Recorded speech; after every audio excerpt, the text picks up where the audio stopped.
Turn me down. Half an hour is what it's like. Right? Try not to think of that.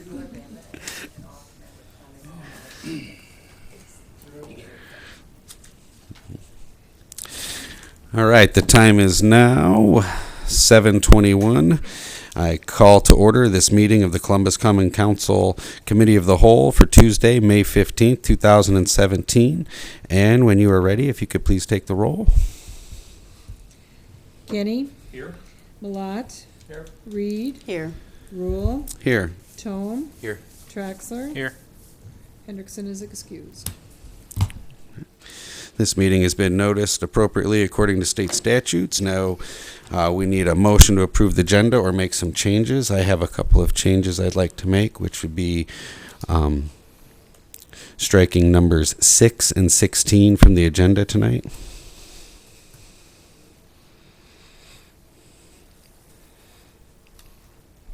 And I guess I'd look to have a motion to pass the agenda as amended. So moved. Second.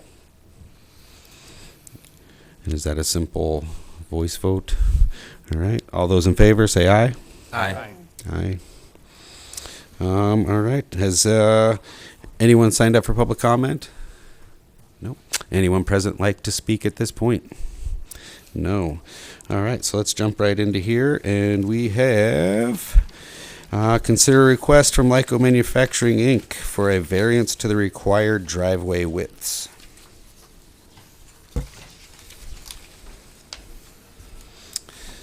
Davis is here from DPW.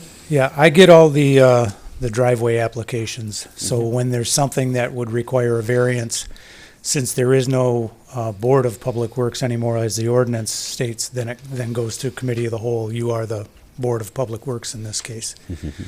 So they already have I've attached some pictures so you can see the area we're talking about. They have a gravel area on the west end of their building. It leads to a large garage door. They do back semis up to that. They do have a lot of forklifts go in there. In fact, I think I caught one in one of the pictures as they're driving up in there. So they're asking if they can pave that gravel area from the garage door all the way out to the road. The ordinance allows the driveway width for manufacturing to be 32 feet. They already exceed that in that location, and I don't know if that was granted to them by another variance previous or if they just did it and nobody was watching. However, this time I did tell them that it can't be done without a variance. So, in my opinion, I would say, yeah, go ahead and do it. One of the things you can see in the pictures is the amount of gravel that does get brought out to the road with the traffic that does go in and out of there. I don't see a reason why it would be a harm to have that paved and approve a variance for them. So I'm here to answer any questions if you have them. Very good. Michael? Judging by the pictures, Davis, it doesn't look like there's any curb and gutter in this area. No, there is not. So that doesn't really define the driveway much, other than the pavement that's abutting the roadway. Are they looking to pave just the gravelled area, or are they repaving that whole area? Just the gravelled area. They have a big event coming up actually tomorrow. And that was one of their, he was hoping that I could just go ahead and approve it, but he decided in the long run, it's best to come before you and get it done right if it's allowed. Okay, thank you. Rod? There's no problems with the amount of cement here and runoff and groundwater or anything like that? No, it's ditch lines on both sides. Public Works does go in occasionally and clean those ditches out so that they run properly. The culvert, there is a culvert that already extends past the gravel, so they won't need to tear anything out or put a culvert in. There's already one existing. So they're 32 feet's the code now. They're at 46 feet, right? Yeah. And so they're looking to go to 62? Yeah. Yeah, I agree with Mike, too. With the lack of curb and gutter, it kind of makes it almost a moot point, but I appreciate them coming through the official channels to request the variance. But I would be in favor of it at this point. Are there any other questions, concerns, Matt? So just to clarify, they're going to obviously pave that whole area in there. How many variances do we have? Or do we have an idea of how many driveways in the commercial area right now are exceeding our 32-foot? Well, I have no idea. None, a lot. We've had one request in the last couple of years, and that was for Countryside. I guess over here on The new Countryside? Mill Street, you could consider that Oh, the guy up on the corner. yeah. Yeah, the old gas station. That's one that council approved. So we might have a handful that are There's a few at least. out there that we might not have okayed, but are obviously, I guess I'm just kind of concerned that we're basically doubling the city's allotted rule. And I believe that there's a street that comes down not too far away from their driveway. We're getting to the point where we're almost getting kind of lined up with a Yeah, driveway at the end. the one picture you can see I took from in the driveway across the way. And you can see that there are tire tracks from semis, backing in and making their turns to make it in that driveway. So again, as far as Public Works is concerned, I didn't see an issue with it other than it being against the ordinance as we currently have it. I was worried that we might be setting a new precedent of, we have a 32-foot, requirement, but when every commercial business can come along and add in a 60, 70, 80-foot driveway, we might, or are we gonna cut this off at some point? Because if they get too long, it kind of turns into a potential hazard for, Yeah. so that's just kind of voicing concern, but. Anybody else? Do we have a consensus to bring this forward to the next regular meeting then? I'm good. I'm in favor of it. Yeah?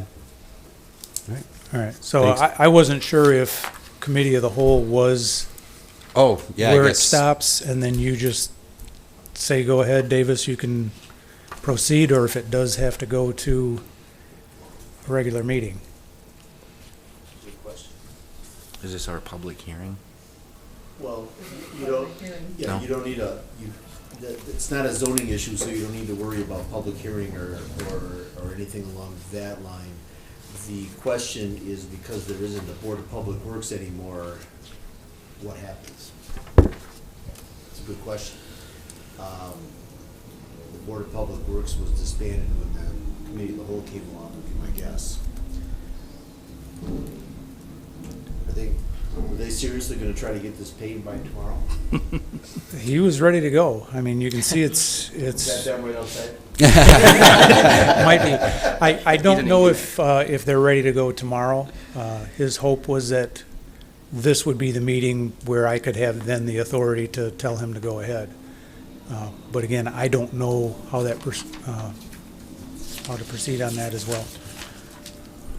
Mike? Did the Board of Public Works make a recommendation to the city council, or could they grant the variance as a board and circumvent the? Yeah, and I don't, without looking at the code, I don't know. I suppose I could go look at the code.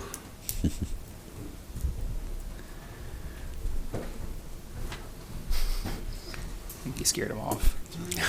We'll never see him again. Someone bring a banjo? He'll be back momentarily if we use this clock.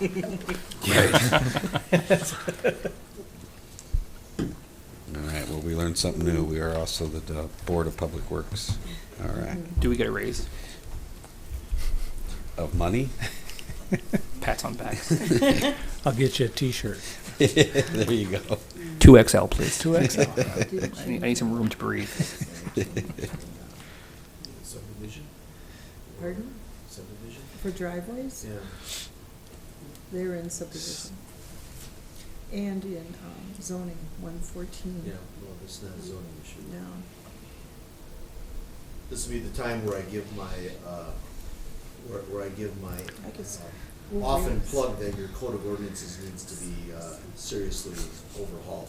Should we I'm now done. race and see who can find it first? Don't fall off There that you go. soapbox, Paul. they essentially My making money's on Ann with the computer. standard-sized driveways? They're just adding on to. I know. I'm just mesmerized. It's just, Are if you it looking was for the defined by driveway? curb. Yeah, and no, gutter. It'd be a that's little what it says, different. that There's extra space on the west side that leads in. I mean, it's already a Chops them off functioning and slides access them point. over. If we're gonna save As opposed to adding gravel on, and because, I mean, for us, we don't go past. debris it, into the like 36 waterway if feet for nothing else. commercial. Because once you get past that, you get bigger and bigger and bigger, and it's Permit confusing with turning in and out. required Obviously, it's not as for big of a deal for this, since they're kind of tucked back 86. there, but. So that's the hard part, you can't tell, like, where's the driveway end and where's the road? And it's Yeah, it's like, called, how many garage doors can we put on the back of our? At first, he building? made it sound like if it wasn't approved, he would just pave up to the property line and then leave gravel, you know, but that looked kind of cheesy, Yeah. in my opinion.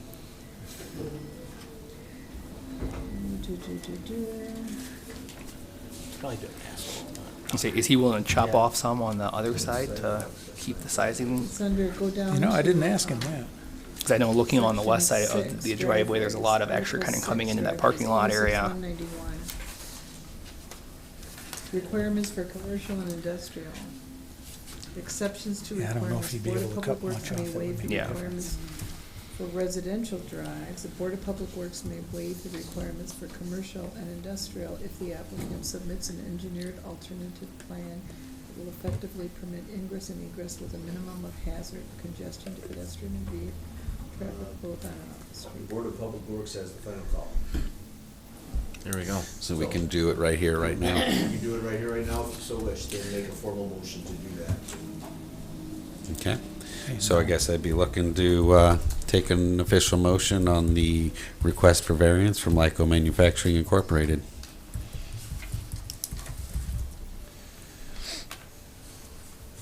So moved?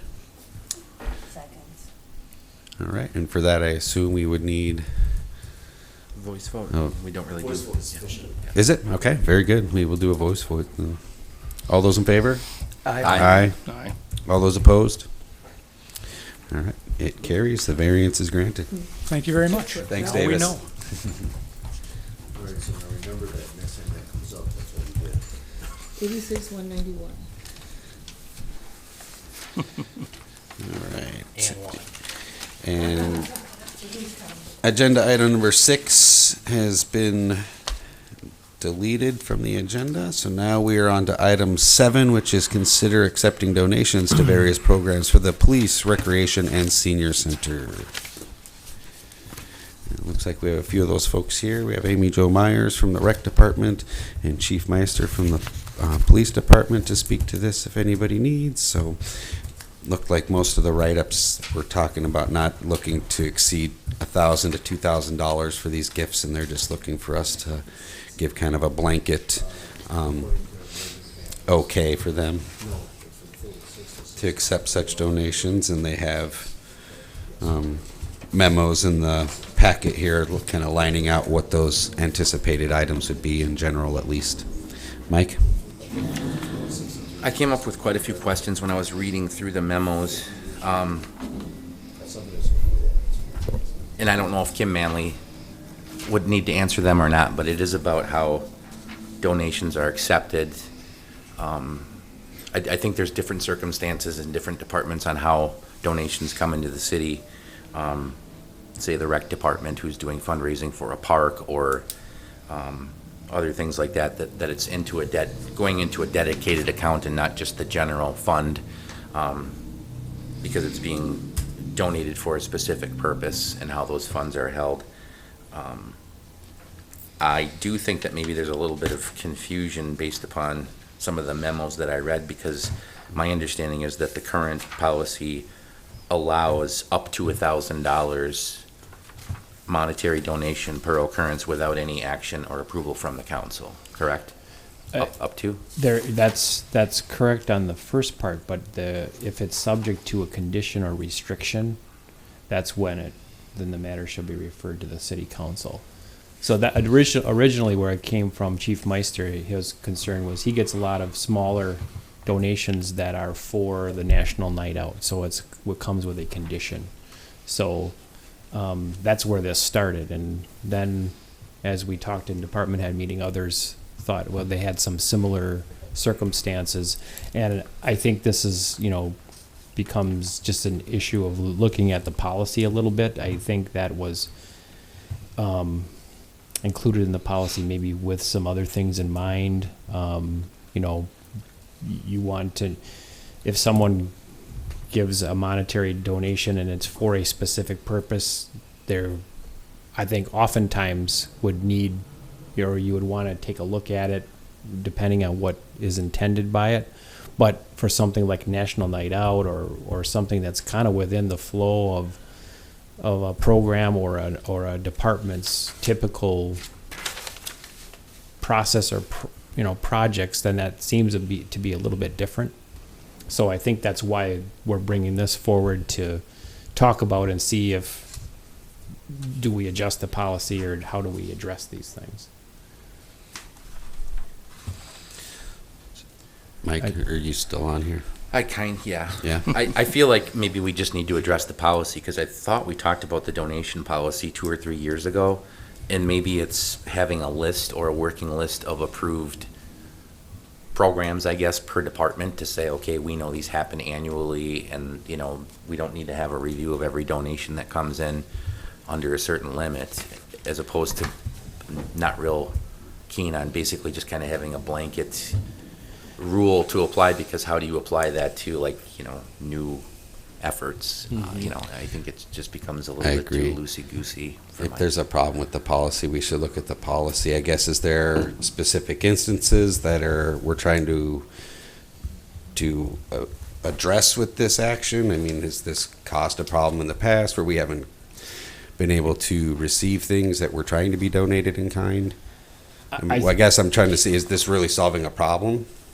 I think it's, and the department heads behind me can correct me if I'm going the wrong direction, but it's just recognizing some of the things that they do within their departments in terms of receiving donations that are, in the best intentions, and they don't drudge up controversy. The donations, they may be under $1,000, but to the letter of the policy, meaning that they're conditioned that they should come to the council. And is that something we want to continue? Or I actually like what Michael said, and if we did talk about it, I don't remember, I apologize, but I think maybe that's the solution we're looking at here, is identifying from each department on those exceptions, so to speak, or those programs that are within the mission of the department, and they typically receive donations. And so while they may be countered to 5-4-1 of the policy, these are things that can continue to raise donations for and don't need an approval from the council. Mm-hmm. Matt? Kind of reading through this and coming into this for the first time, I actually kind of organically came to kind of the same idea you had, Mike, on this, where I like the idea of we have recurring events, and it would make sense that we would kind of blanket say, yeah, we're fine with this to a certain degree, but when we get into monetary, it gets a little bit open to, making everybody feel better about maybe finding a designated fund or better way to keep track of it. I'd see kind of an idea too of maybe, open, transparent government at the end of the year, allowing all the departments to receive donations for what we have as like recurring events right now. And then maybe at the end of the year, having them publish kind of a list of who donated, whether it's, kind of so we can kind of show who's donating, where's it coming from, just so that everybody's kind of aware of what's going on from people in the city. And then kind of having a limit set that if it goes past a certain amount of money, that then they definitely would have to come back. I mean, the last thing I want to do is see $5,000 get donated to the police department by somebody, and then it raises questions about favoritism or something along those lines. And maybe I'm putting words in your mouth, Mike, but that was kind of what I was kind of feeling that you were saying too, and that's kind of how I read through this. As notes I have is to have some sort of running information but also allowing a bit of blanket receiving of donations. Yeah, I mean, there are recurring things that we do annually that I don't think are controversial and they're accepted. We don't want to slow that down at all, but maybe just building that list. And I think maybe having an annual or semi-annual report of all donations collected, citywide is maybe something we can do, because it's not really documented in our treasurer's report, I guess. Maybe it is, but I think it would be nice to show annually how much have we taken in donations through different efforts that we do through fundraising, through the rec department or through the police department. Kind of reflects positively on the community. But then that you have those funds in the separate dedicated account. They're not going into the general fund. They're not being spent for any other purpose other than what they were intended for. Yeah. So, but I think we could need my cups back, Reagan. Andy?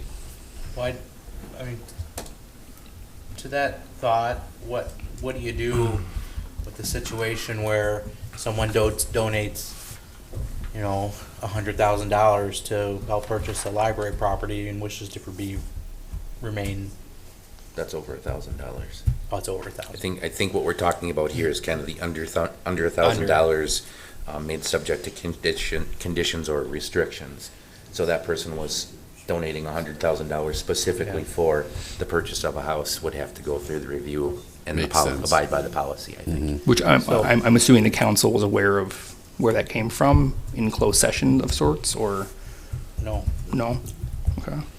that's where I was getting at, whether it's $1,000 or $100,000 or $50. I mean, are you wanting a list of all donations? Or like the house, like that $100,000 donation, is that going to be subject to what you're thinking?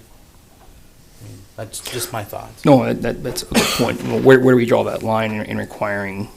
I mean, obviously, the person who donated that money wanted to be anonymous for a reason, whether it was some people don't like to have the light shown on them for things, or if it's a secret conspiracy to take over the library. I don't know, but no, and I think it's a very good point that should definitely be addressed. But I do like the idea of just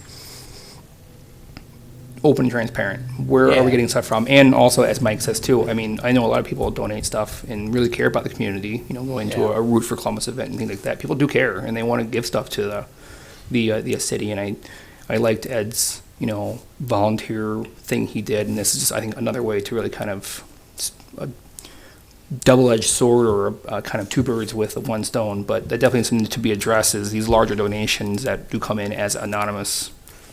Well, I guess that's not what we're really talking about right now. Yeah, Anyway, but no, but so I do think it's a good point on the side from that. Okay, yeah. That's all. Chief? So I hopefully can answer a couple questions that might shed some light on this. I approached Patrick about this because after reading the policy, I noticed that condition in there that regardless of the monetary amount, if it was donated for a specific item or purpose, it needed council approval. And I look back, and I know I've come to the council in the past about donations for like equipment or other programs, and some of those were discussed and were decided that wouldn't be in the best interest. So I wanted to make sure we were following the policy, so that's why I started the discussion with Patrick.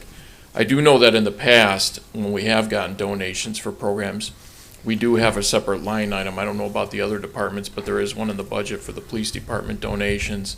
And Kim keeps separate, journal entries for each one of those whenever there's a deposit made.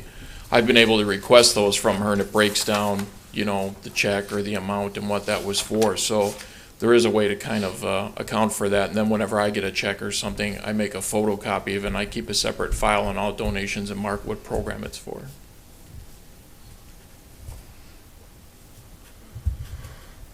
Anybody else? Clarify your list idea for me, Mike. Would that be looking to get rid of the fact that they would have to come back and talk to us each time, even if it's below $1,000, but it's conditional? Is that what you're trying to do with the list? Then we could kind of clear those donations out every 6 months and basically. Well, it sounds like what Dan's been doing works for him, but he just wants to make sure he's in compliance with the policy to avoid having to come to the council every time someone donates $50 or $100 or $500 For this specific program. Yeah, so I think it's just getting the list of what we know as reoccurring, acceptable events like National Night Out and your traffic safety presentations and crime prevention, and Amy Jo has, a list of a large amount of things in here as well. I don't know how significant fundraising is to all of those or whether we need to mention every one of those, but I think maybe it's just building a list to say, here's part of our donation policy, or here's what we've recognized. And then if there's a new effort that comes forward, maybe there's just that initial, they come before the council, this is our intent, and then we don't have to accept every single donation. We accept the donation when it's brought to the city, I guess, at the end of the project or something of that sort. One thought that just crossed my mind is I like, the idea of an annual listing, and so you're aware of what, maybe the reoccurring programs are, any new ones that we are aware of. And then if something comes in during the year that would fall under these, under the policy, which would require a council review, how about, we could start out putting it on the consent agenda with a description, and then if it's, if there's concerns, it could always be removed and studied a little bit further, but it also expedites the ability for the departments to accept donations that, in some cases may be timely and necessary. Yeah. So any new ones that come along during the year that aren't part of that list, we would certainly use our discretion. If something seems like it would need a little bit further study and review, we'd bring that to the COW, but it's just a thought. I like that idea. Trina?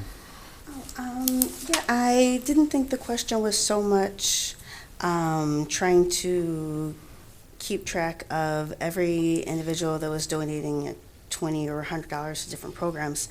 More so that the departments keep really good track of the amounts listed and the amount that goes into the different programs, just so there's transparency that people know that their donations were used for their intended purposes.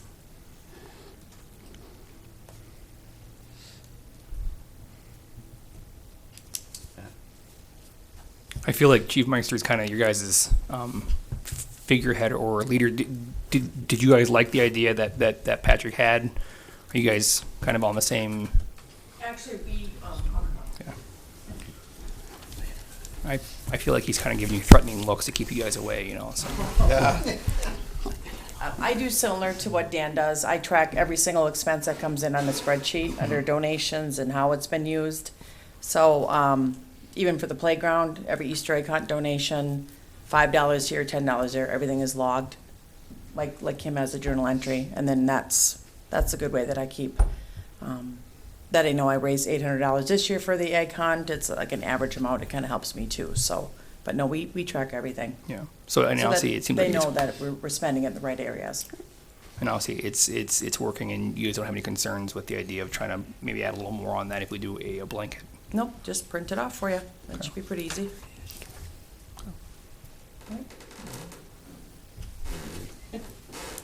So how do we want this to look coming out of here? What's our, Do we need to amend the policy at all to include the list, or can we just put the list, how do you recognize the list of approved, or accepted programs that we know reoccur? Do we have to amend the policy to put language in there? I don't think it would take much to do that.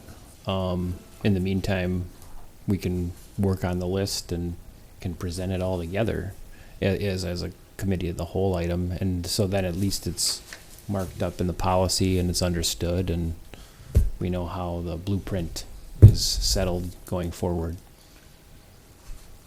Do we need to, I like your idea as well about using the consent agenda for any new I do items as well. that come forward. Do we need to really put that in the policy? Okay, maybe we can. Yeah. Paul's shaking his head. I thought at least the consent agenda is a way for the council to have a vote on record for new programs that would fall under this exemption that we're talking about. Mm-hmm. So, which would be identified in the amended policy. I think it best to reduce whatever you decide to do to writing somehow, just because this policy obviously was put there for a reason, and now it's been brought up as, here's a little thing that needs to be tweaked, and that's pretty much the whole purpose. So it's a good idea to keep it in writing. whatever you decide to do.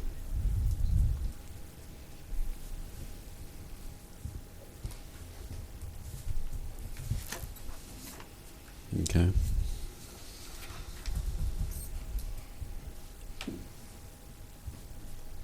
So what are we looking to do here, folks? Seems like a blanket okay for DPW, PD, and rec for donations under $1,000 as running for events that are on our list of kind of annual events. And then if there is a new event that comes up or it comes up on the consent agenda for review, but to make sure we can expedite it, it comes up on the consent agenda and for a vote.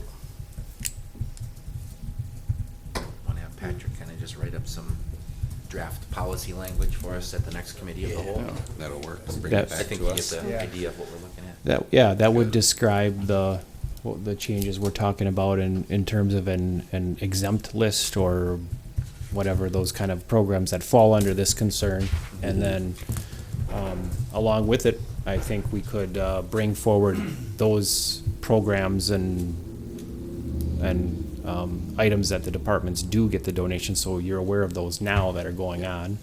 And then we'd have an amended policy and a new process for addressing those.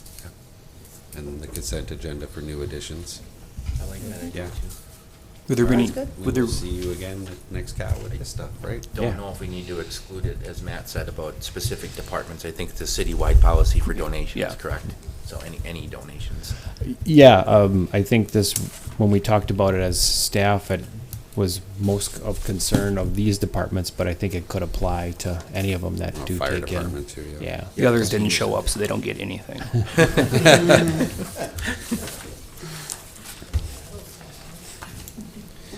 All right, sounds like we've got direction on that, and it'll come back again the first meeting in June.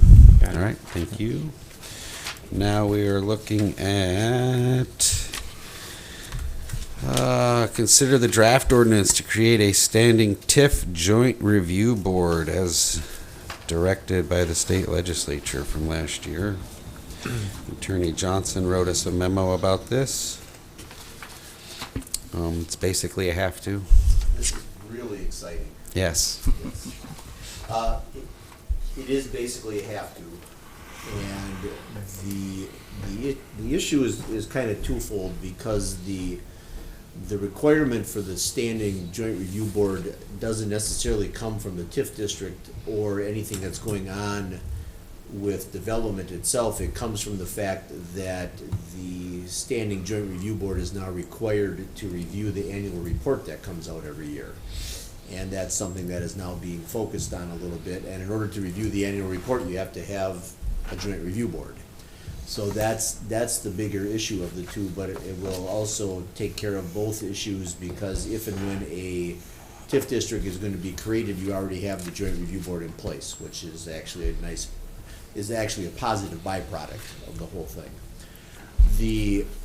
This ordinance is fairly straightforward. The city's obligation here is to appoint one person, and that one person doesn't necessarily have to be a council member. It doesn't have to be a plan commission member. It can be anybody from the city, and you can create your own rules in more detail than what I've put in here, if you so wish. The one thing that I did not put in here as far as the city representative is, I did not specify a term. Part of this process, I think, although it hasn't been really stated anywhere, but I think part of this process is with a standing joint review board, you'll have continuity of purpose, and you'll have institutional knowledge on some of these things if you have the same group of people looking at this every year and looking at the joint, or at the annual report every year, as opposed to what you have now with a joint review board that comes together whenever a new district is being created, and it's, formed on the fly and disbanded as quickly. So I did not put a specific term in here, with the idea that either A, you'll tell me if you want to have a specific term, or B, you'll just leave it open, And it's an appointment that can be changed at any point in time. It's not a vested right for anybody to be on this board. So that's where it is right now. And I guess I can answer any questions. I have one. Since we are creating an ordinance to kind of go behind this, are there any concerns that we will have any conflicts in our ordinance that go against the other taxing authorities that are involved in the TID district, or the other representatives, I guess?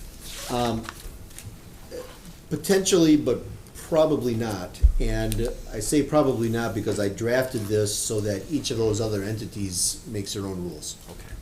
The only requirement that we are foisting upon the other taxing authorities is to let the city clerk know, I think in June of every year, as to who the appointee is, so that they can be informed of when the meeting is. Otherwise, they're on their own to create their own process. Okay.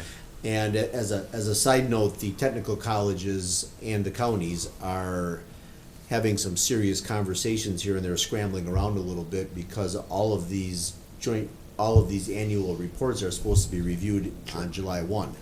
Well, you can picture a county that has, 50 TID districts open and a tech school that has the same thing.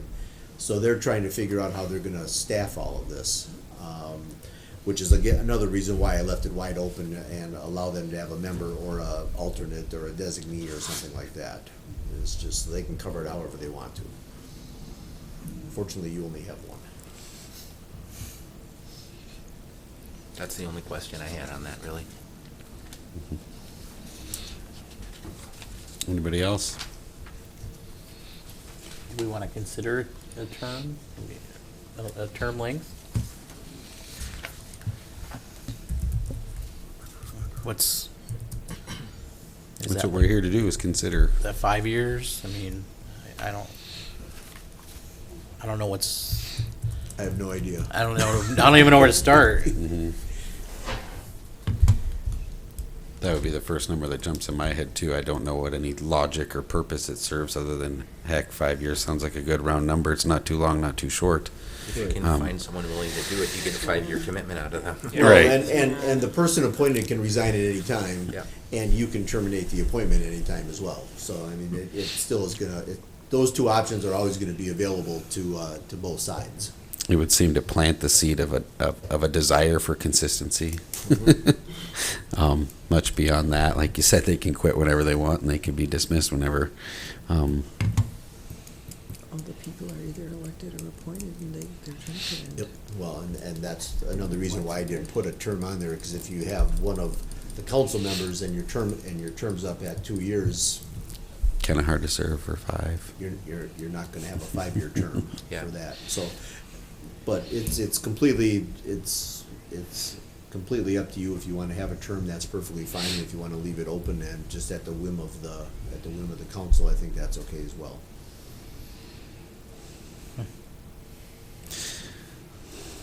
I would like to maybe see if we can line up with the school district, technical college district. They're each going to be in charge of their own, right? Right, but, if we can get a sense from them what. Just consistency between the Yeah, groups. like, so they might have a 1-year term and we have a 5, and someone says, that's a 10-year term for you. Mhm. I don't know, it just seems like a. Lifetime. Doesn't really matter. I guess I would worry about terms seeming like sentences. Yeah. You don't want to extend it too far too soon and scare folks away either. I guess at this point I'd be leaning to leaving it open, given the variables of city council service and that. I think maybe as we see how things shake down, since everybody's doing this, maybe Can always come we back. appoint someone, You and can then always maybe amend it later on. if we learn something from another taxing entity, then maybe we change it to a 5-year appointment and reappoint them to 5 years next year when we know what to expect. But I like the way it is That makes sense. drafted right now. So are we all comfortable with moving this as drafted to the regular meeting I have in no June? problems. All right. Sounds like we've got that taken care of for now. All right, moving along, agenda item 9, originally number 9 anyway, raise repair orders for 125 and 127 West James Street. June 6th. This is the situation we're somewhat familiar with from previous meetings. What you have in your packets are drafts of what the formal action that you would be taking could look like. Since these documents were drafted a couple weeks ago, and since the last meeting that we've had, and since earlier this morning, there's been some new developments in this particular issue. We discussed this at the property maintenance team meeting last Thursday, and kind of put together a process to move this forward that the property maintenance team was in favor of. This morning, I had a fairly lengthy conversation with Troy Rindy, who is the owner of 125 West James Street. He has not been, despite the 2 letters that I've sent to him in the last couple of months, he has not been very much he's not been informed as much as he thinks he should have been in all of this, I guess I'll put it that way. And we had a rather lengthy conversation, and his first request was to ask the council to not take any action on this until he has the opportunity to come back and do a little bit of inspection on his property and see what his options are and what his choices are. And I told him that this was on the agenda for tonight, and there would be no formal action taken, and June 6th would be the next meeting where potentially formal action could be taken. So he will most likely be getting back to me between now and June 6th. When your June 6th meeting comes around, I mean, I think that this boils down to the council having 4 choices as to how to handle this. Choice number 1 is to just do nothing and leave everything out just like it is right now, with a staircase that is dangerous by everybody's belief, except for maybe Mr. Rindy. Choice number 2 is to simply terminate the tenants, not terminate, but force the removal of the tenants from the two buildings. If we choose to go that route, I think we'll want to have a court order to do that, just so that if for no other reason, it'll give the tenants the opportunity to go in and speak their piece to the judge, and it'll give us the opportunity to go in and speak our piece to the judge, and we come out with something that doesn't look like it's a unilateral decision on the part of the city council.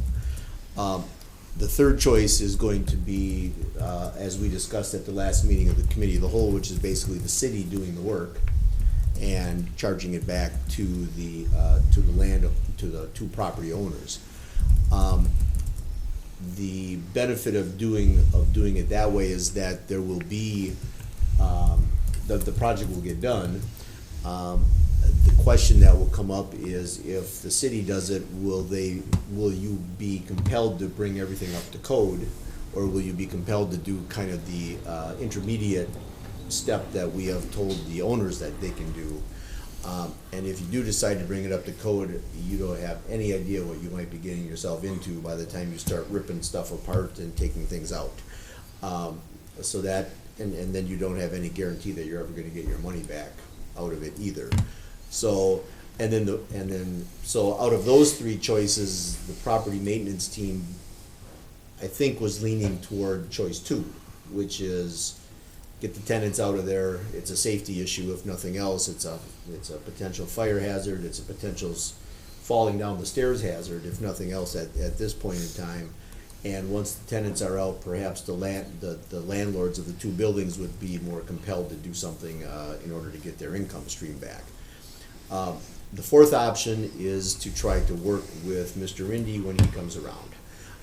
My conversation with Mr. Rindy was fairly positive, I think. He acknowledged that he has absolutely no cooperative relationship with the owner of the other building, which is the Maloney family, which presents a problem because the bottom of the stairs is on the Maloney property and the top of the stairs is on the Rindy property. So that presents a problem in its own right. Troy indicated that he was willing to pay half of whatever the repair was. And then I told him kind of the number that we've been kicking around, which was about $10,000, and he said, oh no, that's way too much. So that brings that issue into play. So as we sit here right now, Troy has asked for a little bit of time, which he has just by definition. He's asked the building inspector and me to give him the state codes that he's in violation of so he can see what his other options might be, and if he has another plan, you know, he may have another plan.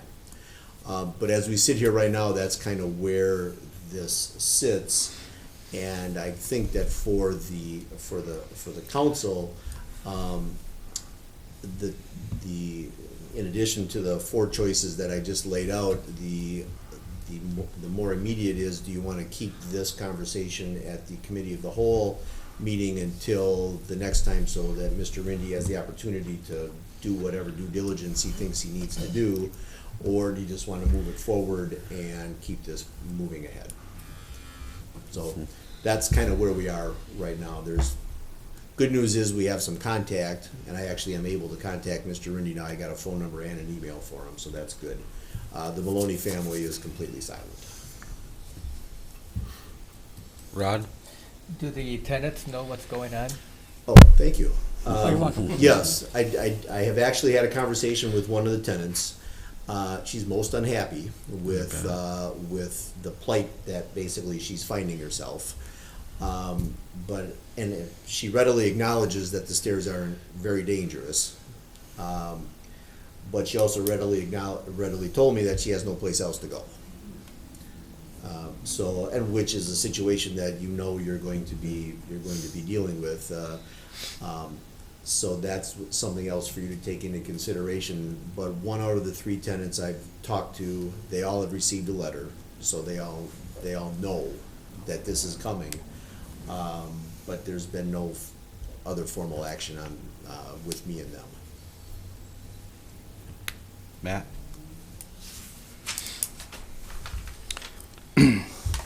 So make sure I have this correct. You obviously have talked to Mr. Rindy and have heard anything from Maloney, the 127. That's correct. And then you talked to one of the tenants. Out of how many did we end up sending letters out to? We believe there are three tenants, and I spoke with the tenant in the rear of 125. I think that's right. Okay. I guess, the point I want to make here is that this all started because of concern of safety for the meter readers as well as the tenants. That's kind of what brought us to this point. Right, and the meter reader issue has been resolved. Okay. And Troy and I talked about that today because that was a question that he asked, and that issue was done. And as far as I understand, Mr. Rindy is from the Oconomowoc area. Is that his actual address, or is he a snowbird? That's a very good question. The registered office for his LLC is in Oconomowoc.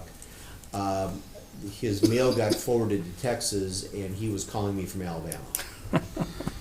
And he told me that that he has somebody pick up his mail in March and FedEx it to him, and it disappeared.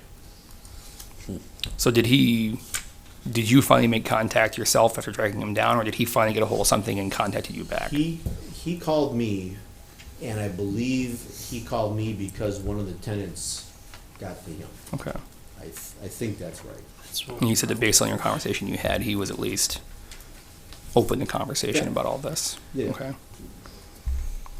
Last thing I want the city to do is for us to be the people who are kicking somebody out onto the street with no place to go. That puts us really in a really bad position. And I'm assuming there's no way to put any sort of lien against this property where tenant money for rent would be able to pay for updates or or this work. It's obviously the big sticking point about us doing it ourselves is that it's great we could do this. It might be a can of worms. We spend $30,000 and then we're left holding the bag, and it's still Mr. Rindy's property and the Maloney's property. And If there was an agreement with either of the landlords to have the rent be direct deposited to the city, that's an option. agreement being the key Agreement word. Yeah. being the key word.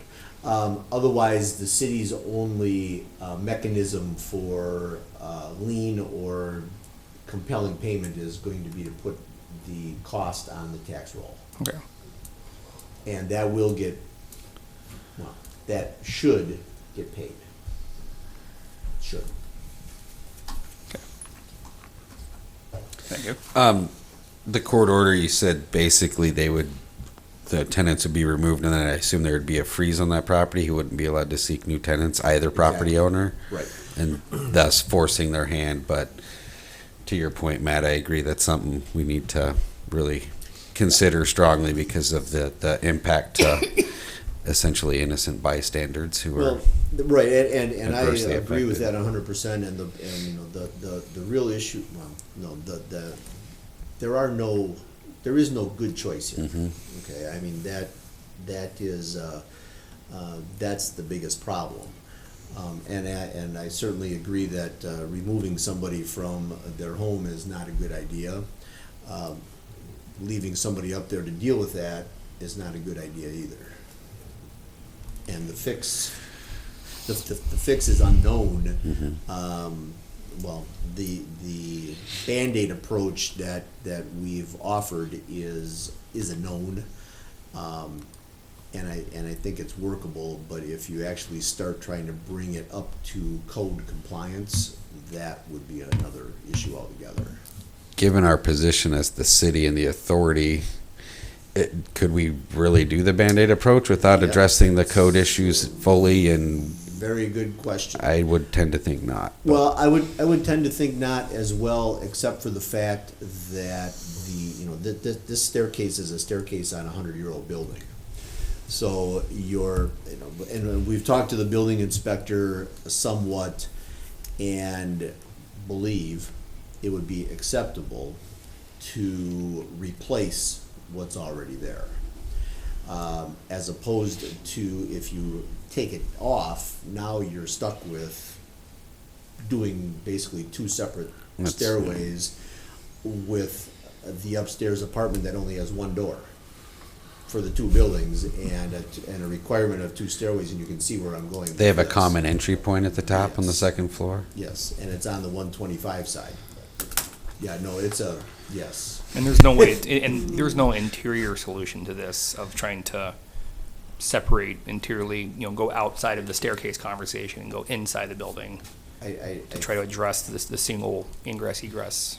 think that's accurate. I don't know enough about the buildings themselves as to how they're configured to be able to answer that perfectly. But I mean, I do think that we do need to do something. I mean, it is a safety concern, and it's amongst a slew of other things, but, I mean, you obviously conveyed the point that June 6th is a very impending date, that we could honestly take an action of which nobody would be happy with.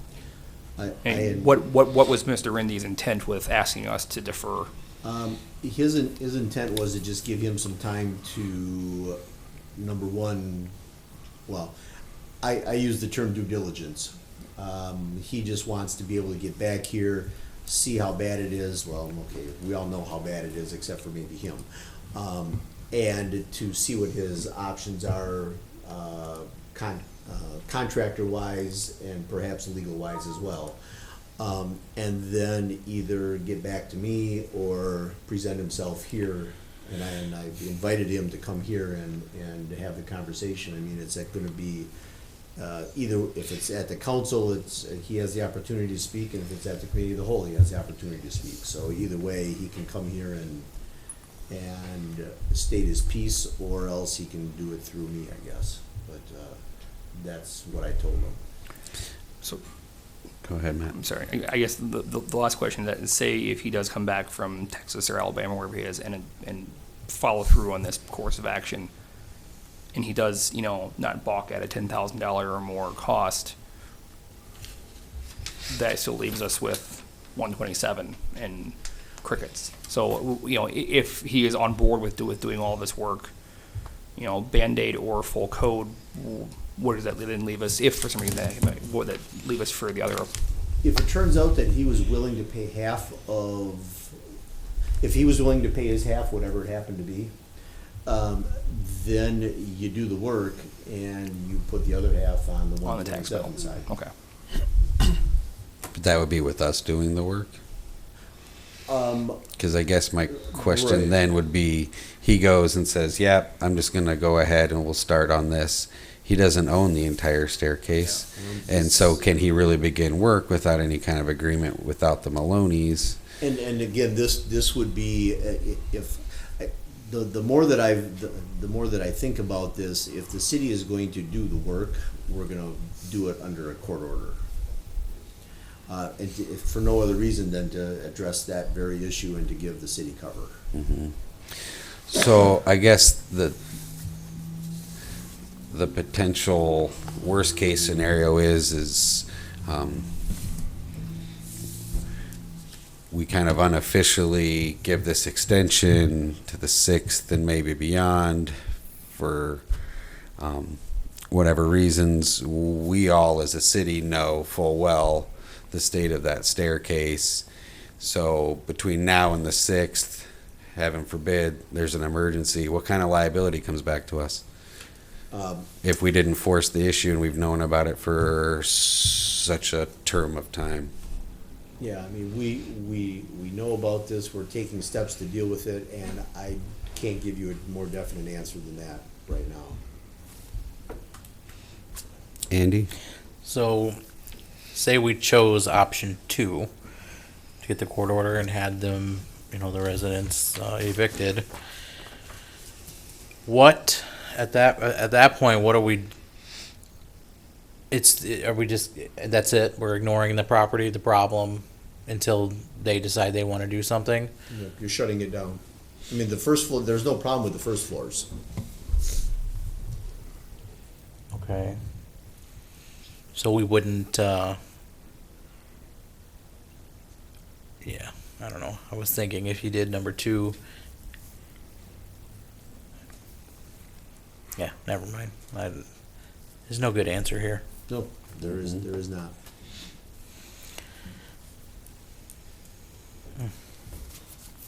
Anybody else have thoughts or? Okay, I'm back. Okay. So I guess my where I was kind of headed is, what if we, temporarily evicted the residents, and then did the work. Oh, that's an option. If the city gets to the point where they're gonna do the work, that's exactly what I would contemplate, is that the tenants would be, the tenants would be gone for 1 month, 2 months, 3 months, and then can come back, or they can stay. I'm not even sure, if the work can be done without them having to leave, well, all right, but I don't know exactly what that entails yet. We haven't got that far. Yeah. And there's the whole other side of it where they're still probably trying, in that case, they're paying rent still, and they can't access their. That's a whole other Well, problem. they would not be, it would be my thought that they wouldn't be required to pay rent during that period of time because they're out because of court order. Well, in theory, that makes a lot of sense, but, in the real world, This is why if we have a court order, the landlords will be able to come and state their case to the judge, the tenants can come and the city can come, and the judge will have to figure out, here's what this is gonna say and here's how we're gonna do this. I mean, that's, and then we all live with the result. Is this exterior staircase the only access point for the upper units? No, there's a front and a back, Okay. I believe. But I would imagine that the back tenants use the back staircase, Mhm. I think. I don't remember the story, but I thought there was limited access to certain apartments about how they I could. thought so too. Yeah. Like the But the back. back That's what I ones was are wondering easy. was Can't it's access the front or on one side or that something. back one's a necessity is basically what I was trying to figure out is if maybe there's alternate access points, maybe it doesn't have to be there. But I think you might be right, Mike. It seems to jog my memory. At this point, I'd be leaning towards option 2. I mean, I hate it, but Not that it's really your concern here, but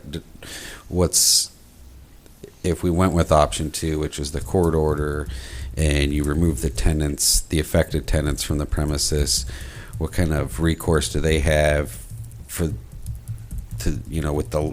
respect to the current landlord as far as getting temporary housing provided, hotel rooms paid for? These are, I mean, I would hate to make this decision and be like, oh, well, those guys were just kind of, out of luck and on their own. And, if they can convince their landlord, great. I would feel more comfortable if I kind of knew, they really had some teeth to go and, get themselves taken care of, because this is obviously not a mess of their making. It would depend on what, if anything, their lease said. And with a written standard lease, I believe there's language, I can check on what that language is, but I believe there's language in the event of, it's similar to a fire. Mm-hmm. It's basically the property's being rendered untenantable. And then I know that it relieves the tenant of their obligations under the lease for that period of time. I don't know about the other part of it. Mm-hmm. Rod? Do we know if they actually have a lease, or is this month to I month? do not We don't know. know. Okay.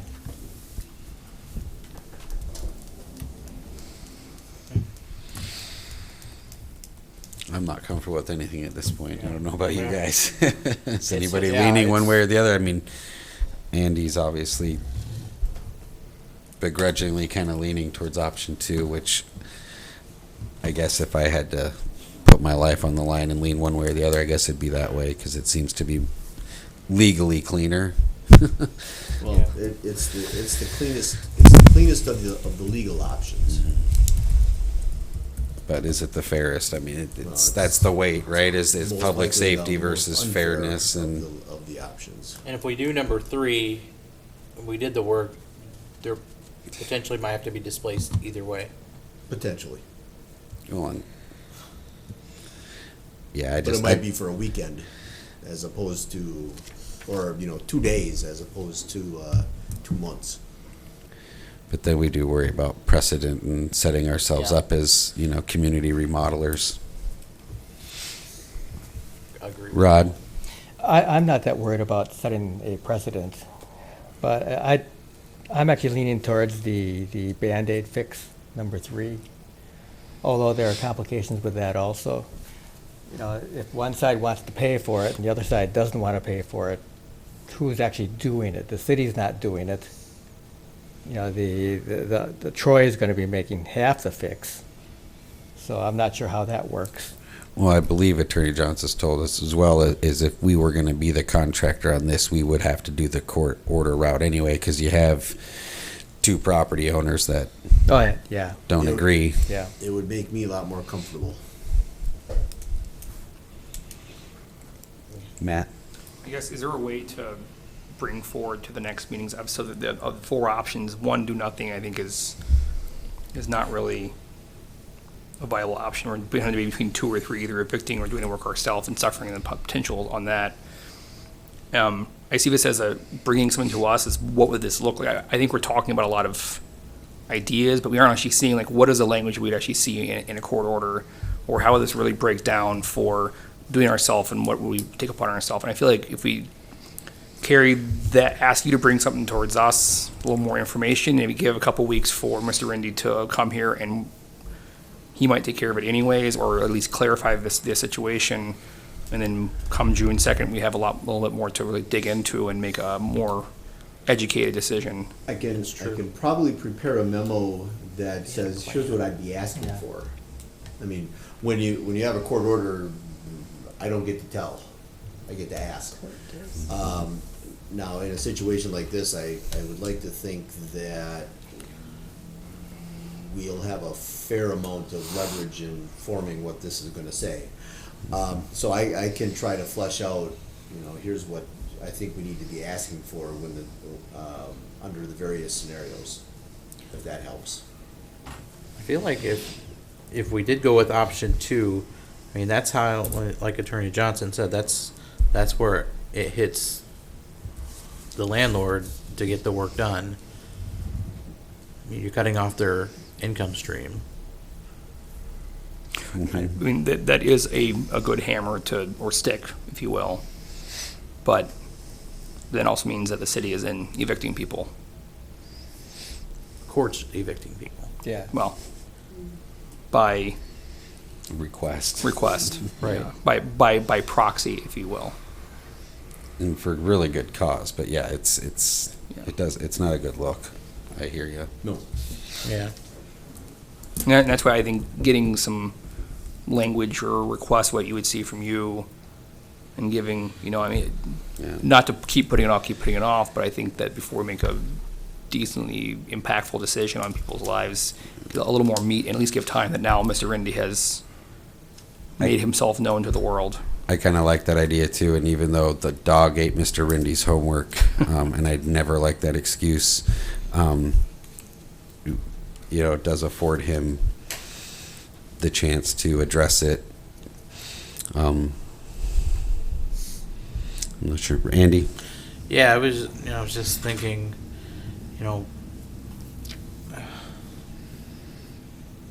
yeah, I don't know. I mean, at some point, we're going to have to make a decision. Mm-hmm. Yeah. I lost it. Never mind. I had something. It was golden. It was good, too. It was so good. Well, we had the solution. Andy, thanks. Gosh. So close. Go ahead, Attorney Johnson. So do you want to bring this? I remembered. Then I'll be Wait, I remembered.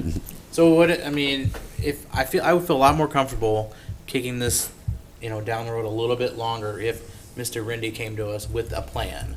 Like if he said, okay, here's the plan, I got this lined up, I can get this work done by, June 30th or whatever it ends up being. I would feel a lot more comfortable with that. Without something in writing from them, I would, I'm still back at number 2. Okay, so to kind of bring this to a head, next agenda, committee of whole still, to have one more opportunity for a full-blown discussion, or move it forward so that, would you still have that opportunity, but you also have decision-making possibilities? And would you be communicating to Mr. Rindy that he's kind of basically got himself a little... Well, I'm gonna communicate to him whatever Mhm. you decide to do tonight, and I like what Andy said. But I think the issue, and I explained to him as best as I could the two-step process that the council goes through. And I also explained to him that you might be back at the committee of the whole on June 6th. You might also be moving forward. One moves the clock, one doesn't necessarily. I mean, I would lean towards putting on the committee of the whole again. Like, Personally. Yeah. Mike, your light's on. As far as 1 through 4 on the choices, Paul, what would you consider what we have in this packet right now, the raise order? Does that fall into 1 through 4? That falls into 3. Okay. Okay. But this version 3 would be without the court order, and you would That's feel more correct. comfortable with the court order. Right, And would that is exactly correct. agree with you on that. Whatever the council decides on, as far as where it's gonna go, I think you probably want to think things through a little bit more. If you take the document that you're looking at right now, this is the first step of number 3. The first step of number 3 is to serve that document upon the owners of the property and say, here, you've got 30 days to fix this. If you don't fix it in 30 days, now we're going to court, now we're kicking your tenants out. That's what this document would be. Okay. So it I could guess still I can be, make that clear at the beginning of this conversation. I'm sorry, Paul, can you say that one Right. more time? When you have a raise order like this, council approves it. Step 2 is that it gets served upon the landowners. And that starts a 30-day clock for them to make the repairs that we've indicated. And if they don't, then we would go and get our court order.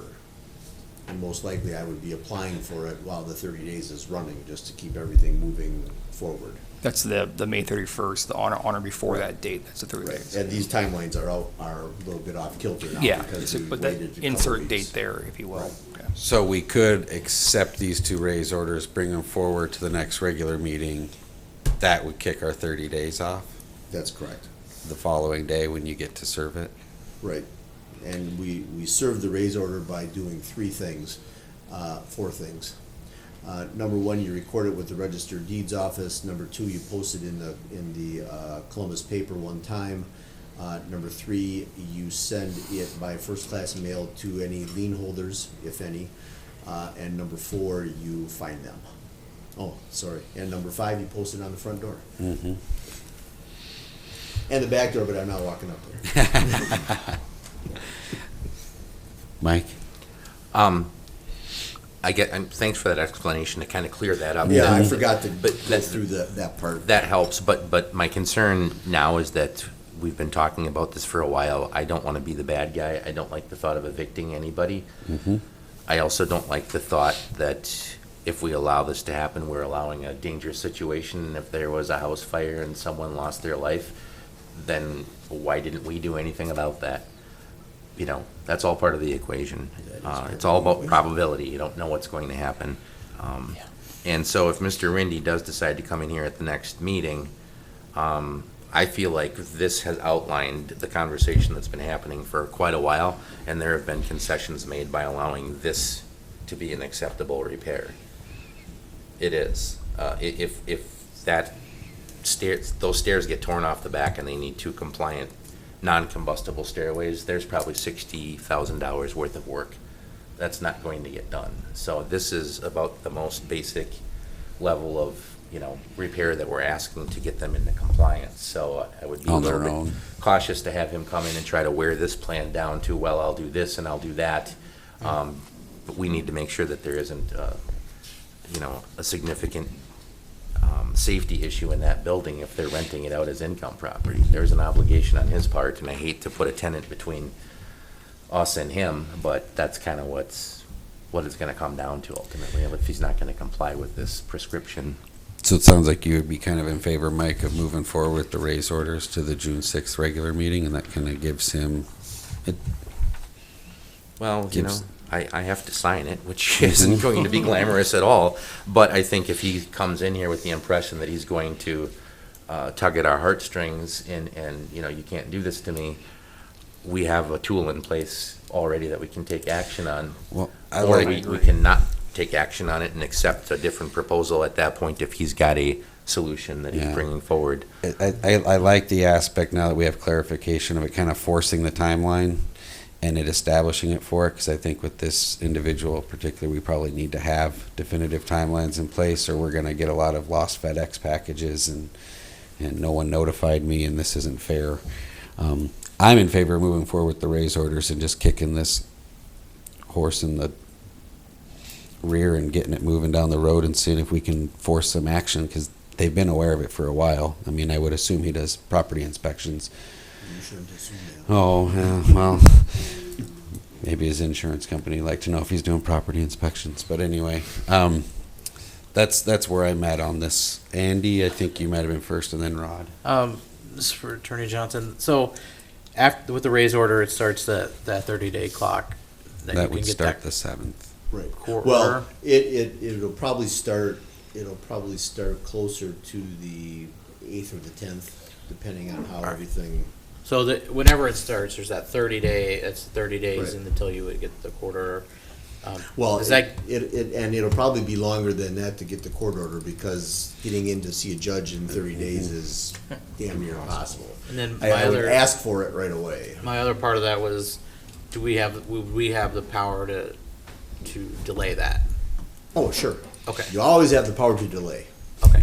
Then That is- I'm on board with. That's the easy. Moving the Right, two right, raises, the two raise orders forward. Yes. Rod, your thoughts? I just have a comment.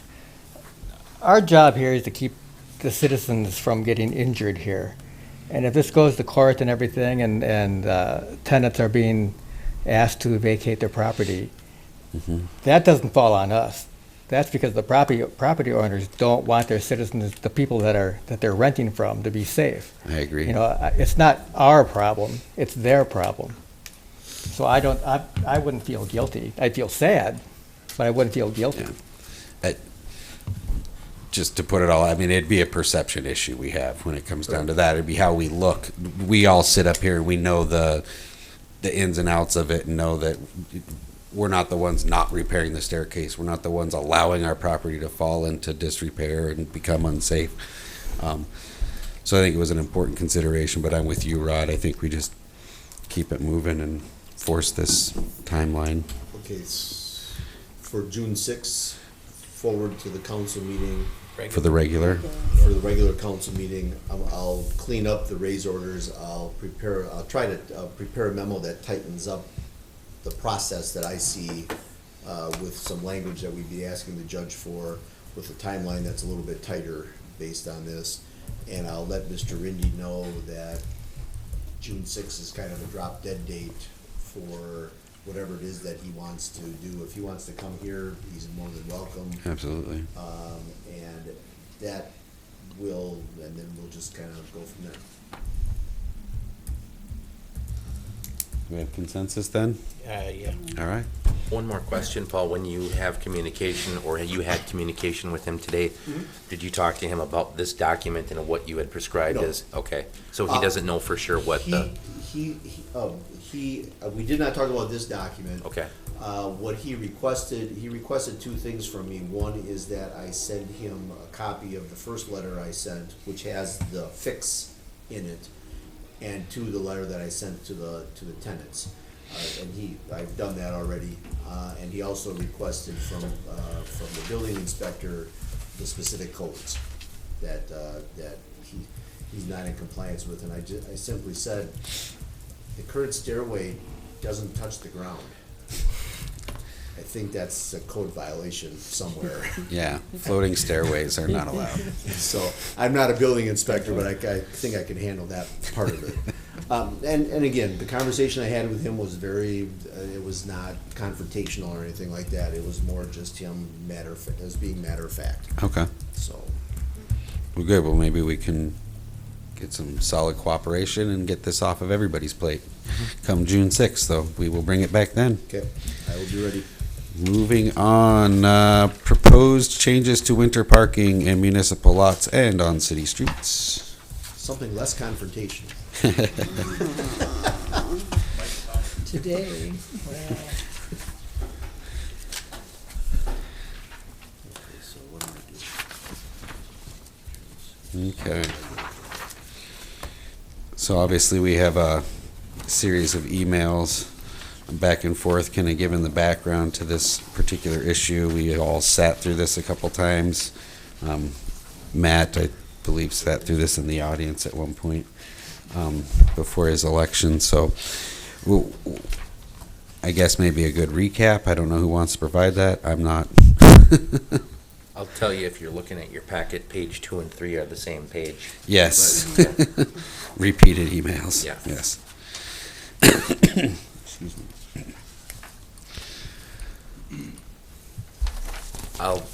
If you don't mind, I mean, since I've got emails in here, I feel like all the points have kind of been listed from start to finish about how this thing kind of evolved and where I came into the conversation.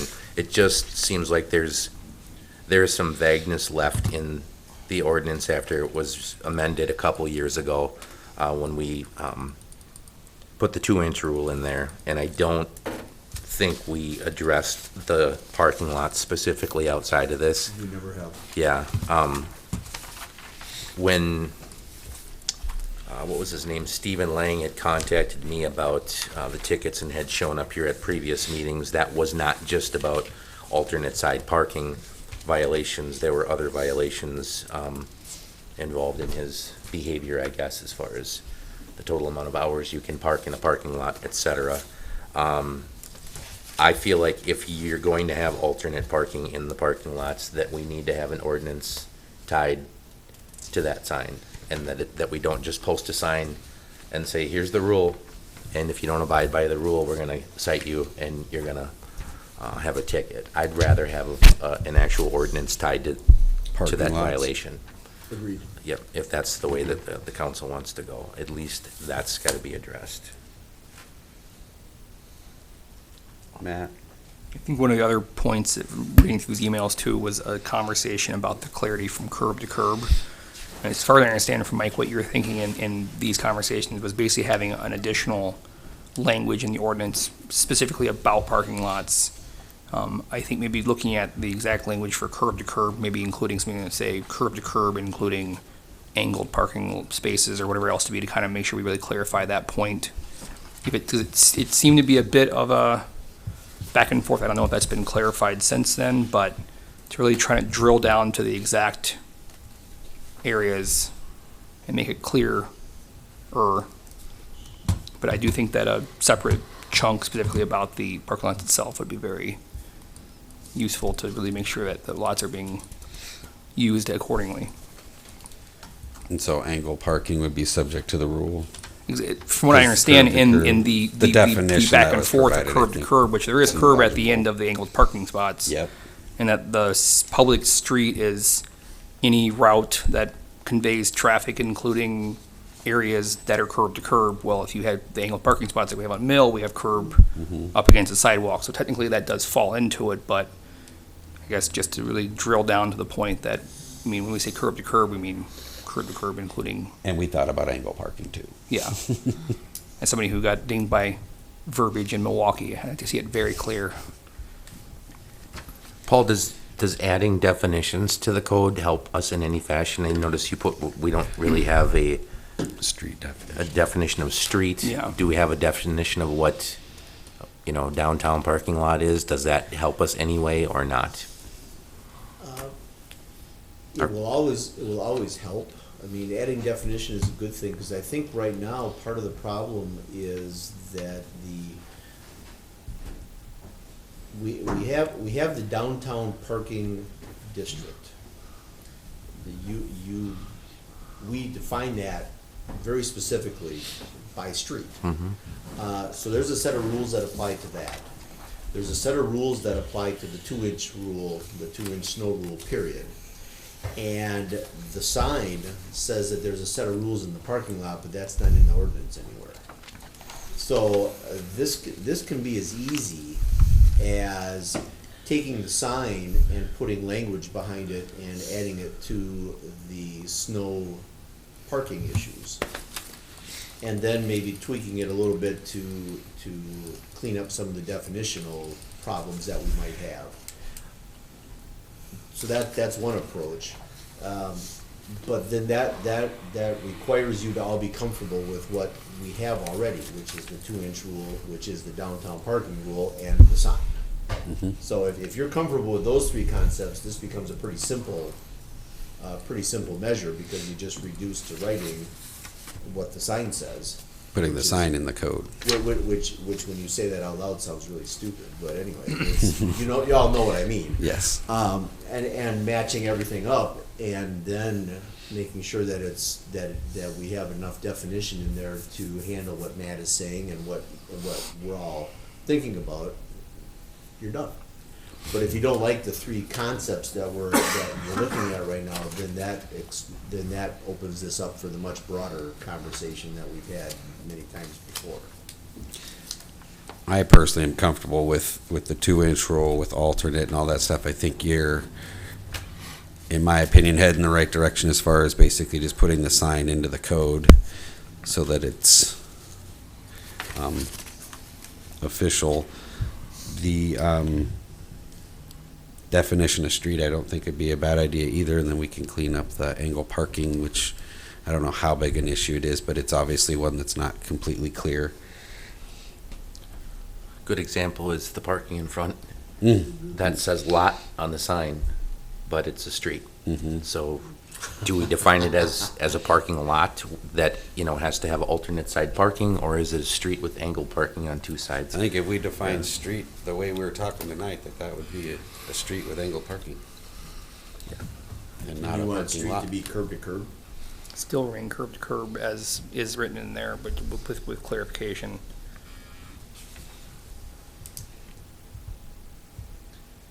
You also don't have lot numbers down Dickinson Boulevard either, so I don't know where you'd go even and odd. So that one would have to be cleared with the 2-inch rule. Okay, so do you want me to, I think probably the best way, I don't need to change the 2-inch rule. Nope, I don't need to change the downtown district. no. I need to create a new ordinance to incorporate the sign. And then I probably need to go back through all three of them and just make sure that the definitions make sense. So I might have to tweak the other two a little bit. Is that, We've got till winter. thank you. If we needed it by June 6th, that was gonna be pushing it. Winter will be here very soon. Right. Sorry. Winter will be here very Spring soon. is here, so it's at least 12 weeks. Are you folks comfortable with that scenario? Yeah, I know. Yeah. I am, yeah. And it's gonna be 51 on Saturday, so.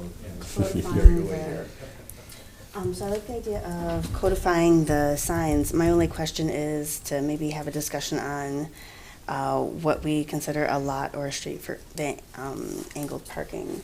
Just want to debate that just a little bit, just to make sure we have close enough parking for the people they need to get off the actual streets. Do we put lot numbers in angled parking, or do we definitely have that as a street? I'm not sure which way to go. I would lean towards it not being a lot. If it's angled parking in between the curbs, it's considered part of the street, and then you would have to clear it for the 2 inches. Meaning you'd have to remove your vehicles. Okay, so this out here, what is this? That's a street with angled And- parking. Okay, now I'm gonna get disoriented. Hey, I'm not like that. The back lot. Over here on Mill Street by the daycare. That would be angled parking between the curbs, right? So Yeah, that's- because the idea so is that there's Town curb. tap. That's a street? That's There's a street and there's curb that's defined the street, but then you also have angled parking spaces that also has curb. So I guess, I mean, if it was me, I would say, well, you say curb to curb, here's curb here and here's curb here. Prove to me that the other curb in the angled parking lot is the curb that you're talking about. Because I see curb and this is the actual street area and this is parking, so this doesn't count. But there is curb there. So I guess, whether it's curb to curb, most exterior curbs or most, I think I'm Would getting we Davis be involved. better off? Storm gutter? Would we be better off to define the parking lots I think so. and number them or give them names? ABC. Cute red little- Give them names? And parking Yeah. lot, all What's parking that lot. do for the question of angled parking though? I might be able to clear something up. There Okay. is not a curb so you go off the road and over a gutter. Which is a curb. It's not a curb. The It's- curb is raised. So you don't reach the curb until you're at the end of the parking. So there's a little Trough. trough, swale gutter. And you and I would, I think some of us would be, oh yeah, there's a gutter and there's a curb head and there's these things, but I think And they're defined, they are defined. right? So it's clear in the code that swaled gutter or gutter I don't- as defined versus curb. It can be. I'm trying to keep I'm trying to kiss it here, Right. keeping it Well, simple, right. if you will. I'm Right. trying to keep it as clear as possible. I don't While we're think on- anybody while we're on would the say they issue. drove over a curb to get to a parking I don't spot. have this But it's memorized like everybody else. does. Driveway curb. I mean, it's Shall I look it up for you? it's a terrace down here, but it's a boulevard up in north Wisconsin. The language is, it's. Tree some- border. Yeah, or tree border, or, Calls it that. yeah, and it's, and I say to make sure it's clear, because while we're addressing the issue of the lot, I think that, How many parking lots are there in the city? 1, 2, 3, 4, 5 or 6. That the city owns or that other people own? Well, we only care about the city-owned ones. Private parking lots, that's not our problem. So it's 1, 2, 3, 4, 5. Andy? Yeah, so if we're considering Dickinson as, if we want to consider that street parking, you know, not, It could be. Mhm. if that was the case, my only question would be, you know, we have all of these tenants above these businesses over here. Mhm. If that is their parking, where are we shuffling them? Where would they be sent to?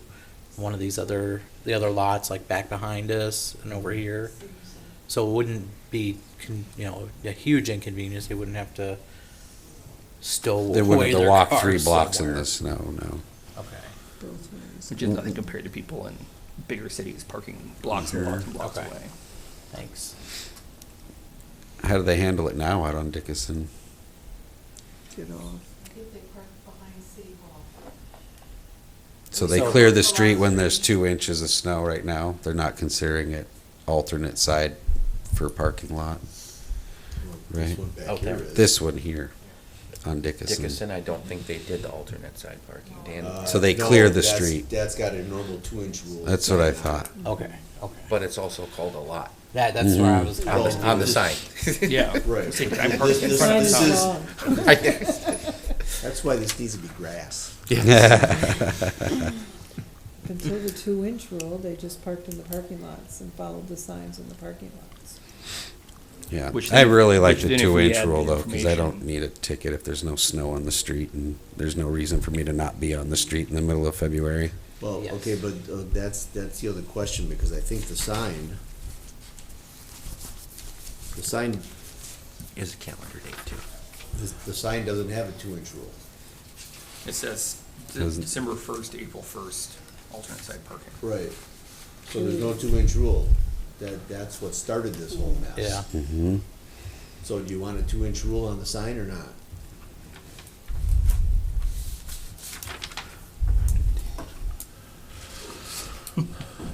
I think it's consistent personally. I know Yeah. Davis doesn't like it because he brought up the fact last time about cleaning it out, is that you have to get the lot cleaned out. If people come back in there, you can't clean the lot out if you're permitting parking without the alternate side parking in the lots.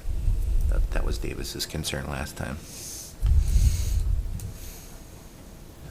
Before we talked about that, the one thing I want to point out, when you're talking about the angle parking lots, I think it's a good idea to identify all the parking lots, because then you can identify whether they are downtown parking lots or not. Because technically, the angled parking over on Mill Street would not be in the downtown, correct? Correct. Because Mill Street's outside of the downtown definition. So then Correct. it's curb to curb What is the street. street parking? That's the other thing, because there's a separate rule that's 12 midnight to 6 a.m. after the accumulation of 2 inches or more of snow for the downtown. Mhm. But if you're outside of the downtown, which is half a block away, there's a different set of rules.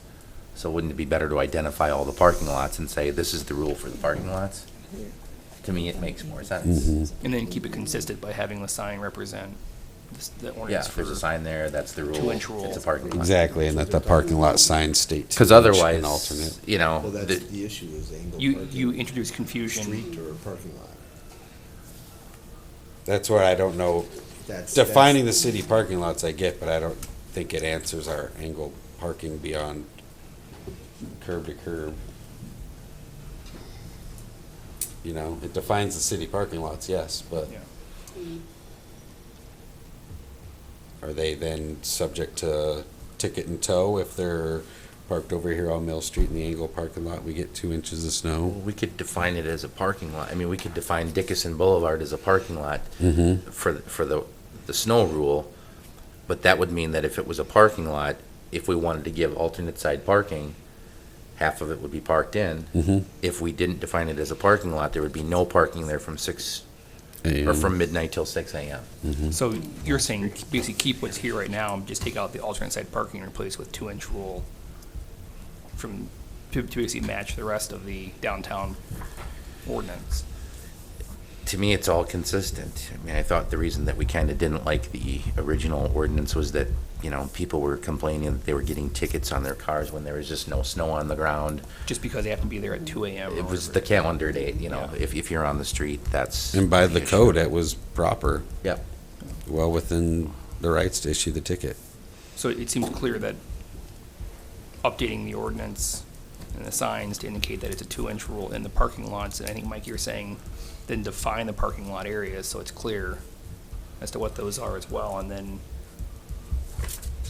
Define the parking lots, make them with a 2-inch rule and alternate side stipulation, right? The 2-inch, I think Kelly had mentioned having like a flip sign or something in the parking lot if there was any. If you Confusion. If you have the 2-inch rule, then you don't need the alternate side. Oh, no parking allowed in the parking lots after 2 inches. Right. from Then- 12 to 6.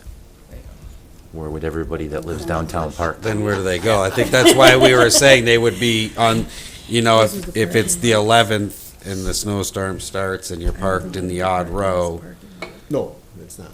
he can clear the even row overnight, but he'll have to wait until the next evening or the next morning to clear the odd row.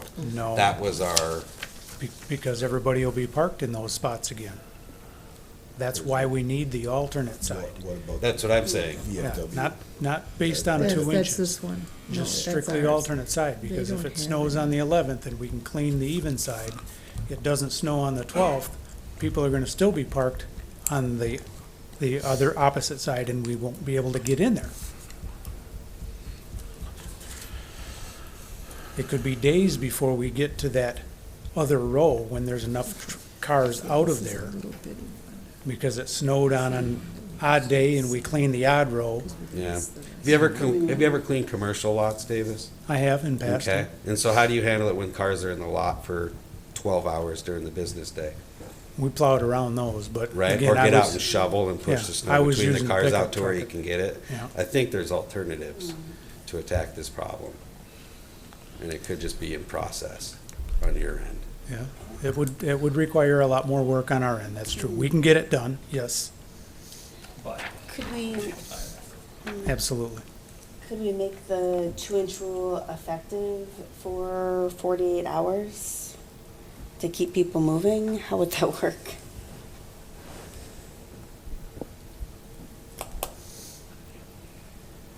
Add another layer to the onion. Yeah. There was already some confusion in the emails about that, where the cycle starts and where it stops. And that all depends on how much snow you get. You know, you get 2.5 inches or you get 12.5 inches. I guess, and we probably don't have this problem now, and Davis could probably speak to this because you're out and about enough, would be a capacity issue at some point in the city with demanding, you know, alternate side, the even and odd days, even and odd rows. At some point, as the population grows, are you going to be forcing people out of the parking lot basically because there's not enough spots if you only allow odd parking on an odd day? You see what I mean? It doesn't seem to be an issue now. Right now, but Although when you are getting people off of the street, and some of them, you know, they have multiple cars, they do, you know, Use use the the parking lots. lots. So some of those people are in the lots. But it doesn't, we seem to have enough parking at night for okay. people to use an odd row or an even row and not need more than that Right. currently. And we can always address this stuff later too as things change, but nothing's immutable. Do you have something? Nope. Okay. I'm waiting for where do you want me to start? just to clarify, so we're talking about the, you know, downtown and lots. Outside of downtown, that is the 2-inch rule. Yes. So anywhere off on, let's say, my street, Birdsey, it'd be 12 to 6 after 2 inches. The people would have to be off the entire street curb to curb. So that was concern about putting the whole 2-inch rule on the lot, was that we'd then push them out of the lots, but then where do they go? They can't go outside of the downtown area. They couldn't go anywhere, basically. Unless you're outside of city limits, which would be a longer walk. Okay. Park it on 151 for the night. Just park up there, as long as your flashers are on. I think you're Mullins has a fine. lot. Yeah, make Crombie deal with it. think this is gonna be a conversation to continue going forward to. Well, I'd like to, before we put it back on the agenda again, I'd like to at least bring a draft to the next meeting, or to a future meeting. So am I back to just doing the sign? And starting there, or it's a straight alternate side parking December to April? If there's no snow, who cares? Too bad. 'Cause that's what the rule is now. The rule on the sign is, but not on the ordinance. Well, that's right. Well, the ordinance is completely silent. Yep. Except for the ordinance that says whatever the sign says works. Because the issue right now wasn't that there was grumblings from citizens about the rule. It was that the sign was not present in the ordinance. So we were ticketing based off of a theoretical idea behind the ordinance, not the actual written language of the ordinance. So you're bringing a language that represents the sign to be added to the ordinance. I don't know if I'd go quite that far. You have an ordinance that says that if there is signage, that's good. I mean, that's as good as being in the code itself. Okay. That's not the preferable way to do it, of course, because of course you want to be able to match up your signs with your words. With your actual wording. That is your preferable way of doing it. Personally, I think this sign is fully enforceable. And there are two issues that go along with this sign. Number one, is it enforceable and should it be in the code? That answer is yes. And number two, is this what you want? Which is what the bigger issue is. Is this how you want this to work, with a straight alternate side parking during the winter, regardless of if there's 87 degrees or 20 below and 3 feet of snow? That's what the bigger issue is. Right. Or if we think it's more important to have a 2-inch consistency. That's the other side. But it seems like the 2-inch consistency then drives us into this null answer of nobody can live in Columbus because there's no parking when it snows. It seems like, because if we do the 2-inch in the lot and 2-inch on the street, You can still do alternate side parking in the In the lot. lot. it would be, so Effects. you're thinking of taking alternate side parking, removing December 1st or April 1st and turning it into 2 inches, but then still maintaining the alternate so that there's a place. And then Okay. there's the inefficiency of snow removal for DPW, which is a What? true concern. It's just about weighing that with, providing parking. That seems clear enough to me. Build a parking garage. It's a lot more money than you'd Man, want what to do spend. they call, like 15 grand a spot Yeah, it's stupid to expensive. build a garage? No way. I had a quick question, Reagan. Yes. Can we just circle back just a little bit? I had to step away for a few minutes at the beginning, and I think you were talking about the angled parking on West Mill Street. Did I hear that you're considering West Mill Street by Town Tap downtown? Or did I mishear that? We were talking about the other Mill Street parking, I believe. Right. Down by the The second daycare. block down by the daycare. But neither of those blocks should be considered downtown, right? The one Town down Tap tap would would be. be. Yeah. I don't Because see it's that Dickinson. written here, though. James Street to Dickinson to Water Street, Ludington from Mill to Harrison, and Dickinson from James to Mill. Doesn't say anything about Mill from Ludington to Dickinson. So I just wanted to clarify that. I guess you're asking if that's like center line, other road to other road, or It doesn't say Mill Street at all. Other than that's where, I guess, I don't know.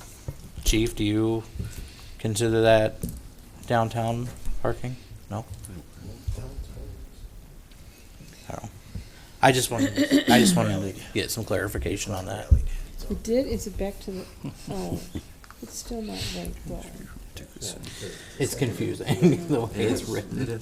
But I'm looking and I was thinking, okay, where For does the it say? purpose of this Because right now it paragraph, says, downtown is basically, the defined as restrictions not- are on James Street, Ludington. How and do we Dickinson. all feel about a 2-inch rule in the parking lots? Can we get consensus on, Yeah. do we want a 2-inch rule in the parking lots or no? I'd want a 2-inch rule alternate side. And again, we might In need the to give parking some lot. type, in the parking lot, and then might need to give some type of limit, like 48 hours, 72 hours, to keep moving after the snowfall. Wording might be a little tricky, but I want people to not have to move randomly all winter every other day. But I do want people to know they have to keep moving after there's been a snowfall for a couple days to give time. So theoretically, wouldn't it only be, they would just be, it would be 2 days at max? Extra time for cleaning. Well, no, I'm Yeah. talking about like if even odd. So if they plow the odd side and you can park on the even side, the next day they can't park on the. They have to move. They have to move Yeah. anyway. So we're talking about a maybe 48 hours tops anyway. But what if it snows at 7 o'clock the next night? And it keeps Then, going. then it's snowing on the side that you're not parked on, and then they're plowing it, and then you got snow between. Well, you're gonna have people That's- in both rows, which is Yeah. Davis's Well, point. it says, but it says after the accumulation of snow. So I guess it depends on when that snow ends. You know, if it ends at 8, or it ends the next day. You know, if it keeps should start the snowing- next day. So if you have a snow Who's event that ends at chasing? 8 a.m. and then another one that starts at 11 a.m. and ends at 2 p.m., are those two separate events? I think we've seen that question floated as well. I think that would That's be where it considered starts to one get- snow event, but I don't. It's splitting hairs, I guess. Well, I guess, or do you have to define the amount of time between snow events? I don't know. I like I mean, Kelly. Kelly It was had the Kelly's. idea of having a sign in the alternate, if you were gonna do the 2-inch rule with the alternate side parking, of Close flipping one the off. sign, so you know, this is in effect now, and the sign doesn't get flipped back to regular non-alternate side parking until Mm-hmm. the lot is cleaned out. That the rule applies as, And then that kind of catches folks, Davis, that are coming in the morning and it's now the even day, even though, you know, the sign's not flipped, they still have to stay to the odd side so you could clear the even side. because you could flip it for 48 hours and. There's always that. You gotta be a reader. But it's something that your guy, whoever comes in to plows, can take care of. So you Yep. satisfy that need, and then obviously Well- we well, we and get back we'd to be- your So original. could the resident. And we'd Ticketing be anyway. covered with the Unless there's a lock on them. full competence to issue the ticket, given Yeah. that we've got a language in an ordinance and a language on a sign that are consistent and clear. Yeah. I like alternate side 2 inches with the time limit somehow worked in, but I like Trina's idea. Yeah, I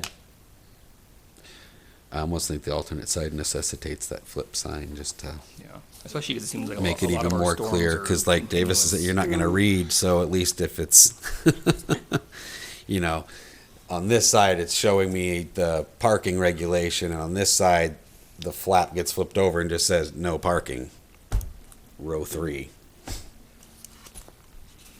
I like that. Sounds expensive. And then when you flip it back over, it says no parking, row 2, and then you read the code on this side.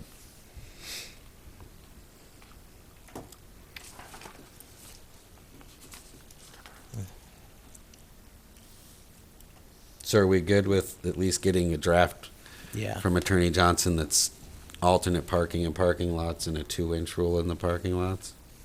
So now you want both? That's what we've been discussing, right? That's what I've already been discussing. Mm-hmm. Parking and 2-inch. That's, Okay. am I reading that wrong? Because Or? otherwise, we kick them out of the entire lot Yeah. and get to a null issue. Or with the Mhm. alternate, you still allow DPW to get in there and clean back and forth. And as allow far as a parking. flip sign, I don't think we need to codify that, but we could use that as our instrument. You're gonna have alternate parking after 2 inches of snow. For how long? It's 48 hours. Until a lot is clear. Ceasing and snowing. I mean, with the flip signs, it allows for DPW to go back and forth, clear out the lot, and then once it stops snowing, they finish clearing the lot. And then the lot's all clear and we're back to, Right, but then are we even really doing a 2-inch rule, or are we just forcing alternate side parking all the time? we're forcing alternate side parking after enough snow accumulation has happened to require them to plow, whereas before now, people are moving back and forth. If we have a mild winter and it never snows, they're moving back and forth For no on their reason. own, which leads to issues with people forgetting or not reading or choosing not to, where this at least drives a 2-inch rule to have it removed. Thank you. Yes, I agree. What was that in? In other cities, they just give you a ticket. I've got them in St. Louis for being on the wrong side of the street on the wrong day of the week. Do And we, in Madison, too. yeah, and Milwaukee. a We're trying to couple be small times. town friendly. Yeah. Gonna be Do we want to be warm and fuzzy the friendly. speed trap, snow trap city, or They have bigger Going to parking make a lots there. rule about what you want people to do, and they don't do what you want them to do, what is the alternative? yeah? But I mean, it seems like the idea I think though is that we're trying to make it clear.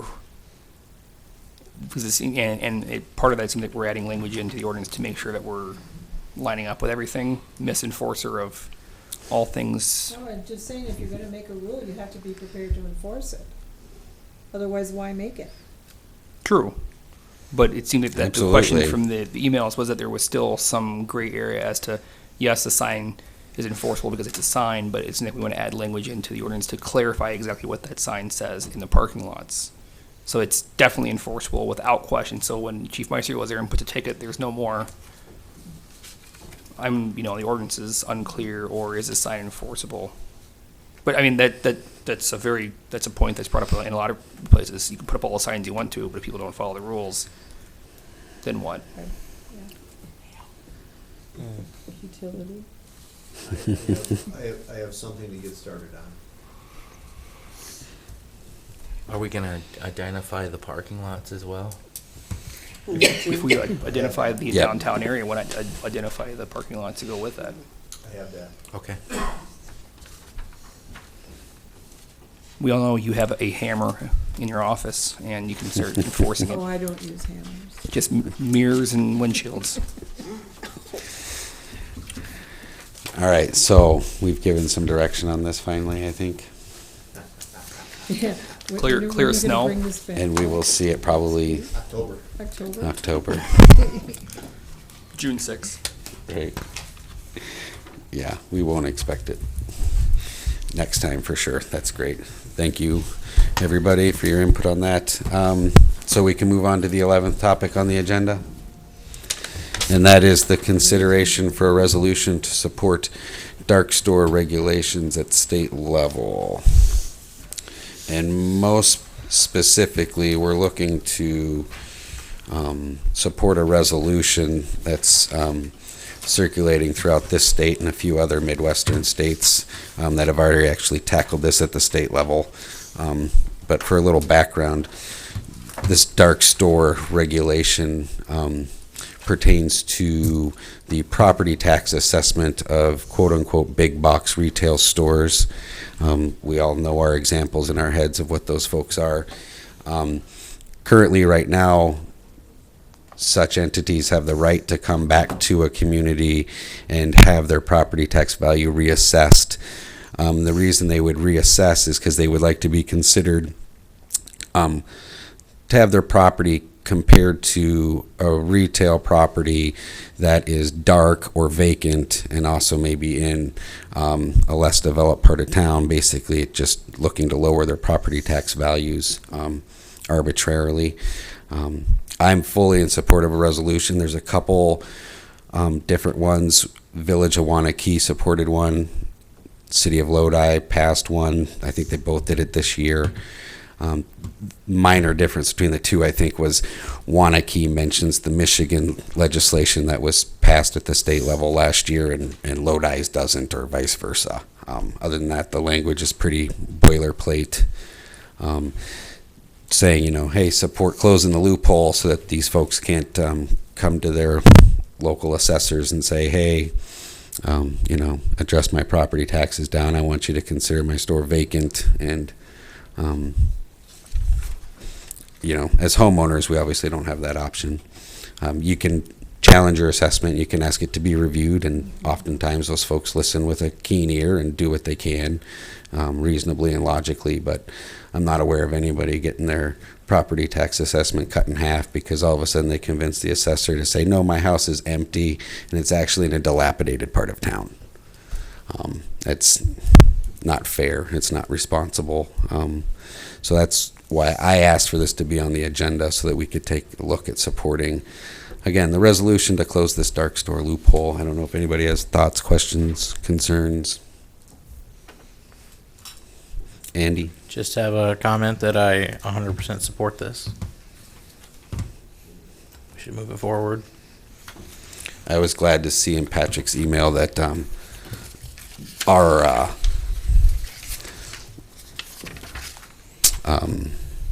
Assembly Rep, Mr. Jagler, has gone ahead and co-sponsored this. When I spoke to him and Senator Fitzgerald last week, they were both pretty non-committal, talking about a middle path. I asked to have them think about it being unencumbered by other parts of this legislation and just focus on the closing of that loophole, because that's what could be so detrimental to a community of our size. Still talked about a middle path, so I would encourage folks, if you too support a resolution like this, that you do not hesitate to reach out to your representatives. Around here, it's going to be Senator Fitzgerald, Representative John Jagler for 95% of us, and then Senator Luther Olson and Representative Rip have just small slivers of pieces around Columbus anyway. Mike?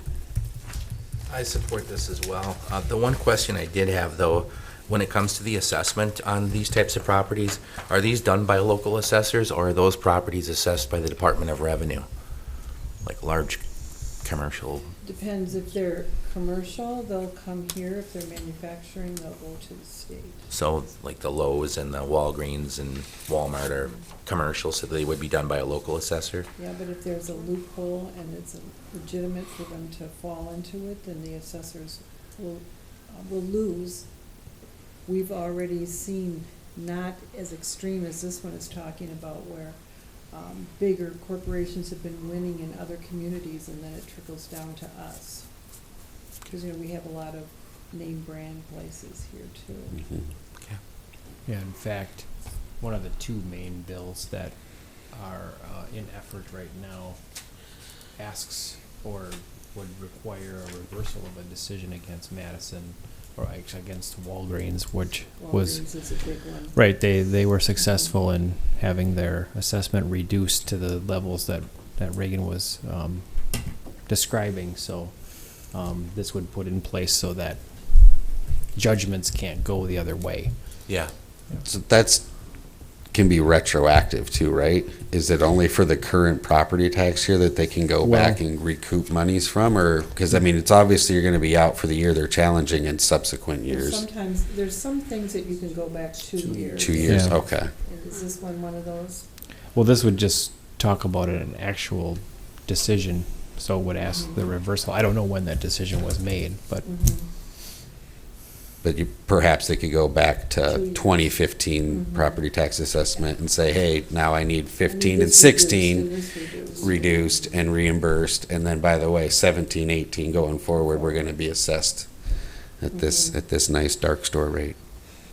I think as of today, there was like 50 co-sponsors. Yeah. signed up. yeah. So it's a good time to throw some weight into it. Mhm. Yeah, and the timing is good because they've not been assigned a bill number yet, so that means that they haven't been assigned to a committee. There's still time to urge your support, and I think obviously, as you know, as elected officials, the more you hear about something, the more you're going to pay attention to it. Absolutely. And realize its importance. Yeah, I mean, just that we all, most of us up here anyway, have sat through a budget or two at this point. We know the fiscal hoops and challenges we all jump through, so we're just looking to kind of insist on some fairness in this assessment game and not put ourselves in a precarious position of looking to scramble to find millions of extra dollars or cutting services, which I mean, I think a lot of us have done what we can to not do that, but pragmatism can only carry the day so far.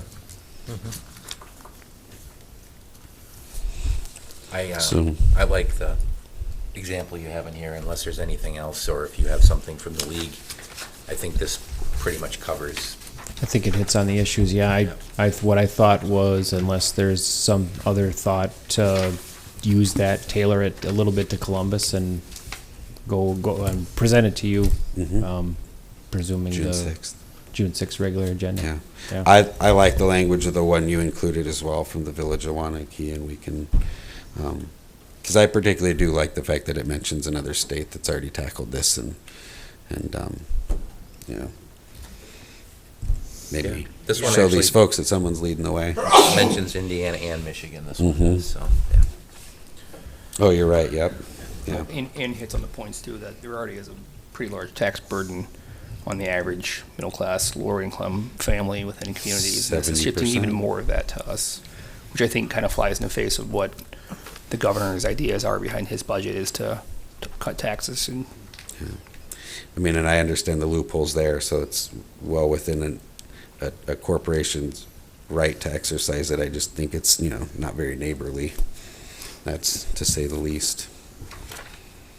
So maybe we can encourage some support of this and see what they can do in Madison to protect our property tax values.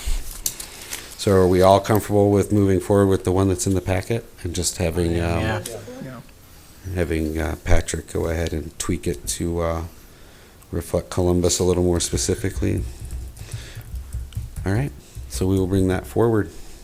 Thank you. And now we have James Street Reconstruction Project update, and for that we have Patrick. I included just a summary of some of the bigger issues that have been popping up, and the first one was just circles back to our discussion at the committee of the whole last time about the issue of the trees being placed downtown.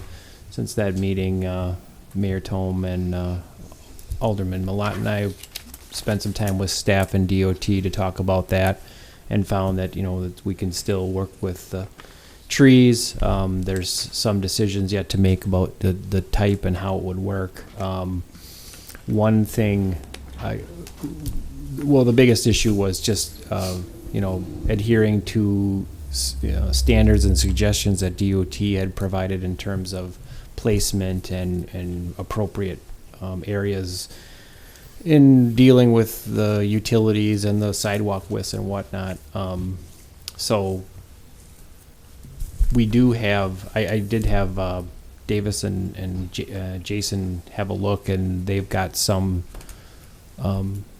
suggestions as to location, but that may be something that we'll want to look at too, if there are options. But the ones identified adhere to some of the suggestions at that meeting. So that's one thing. Then to talk about the in-ground planting of the trees, there was some talk about some planters. There's just a little bit of work to do there, and we're talking about how to address that. But the good news is that it's not something that can't be overcome.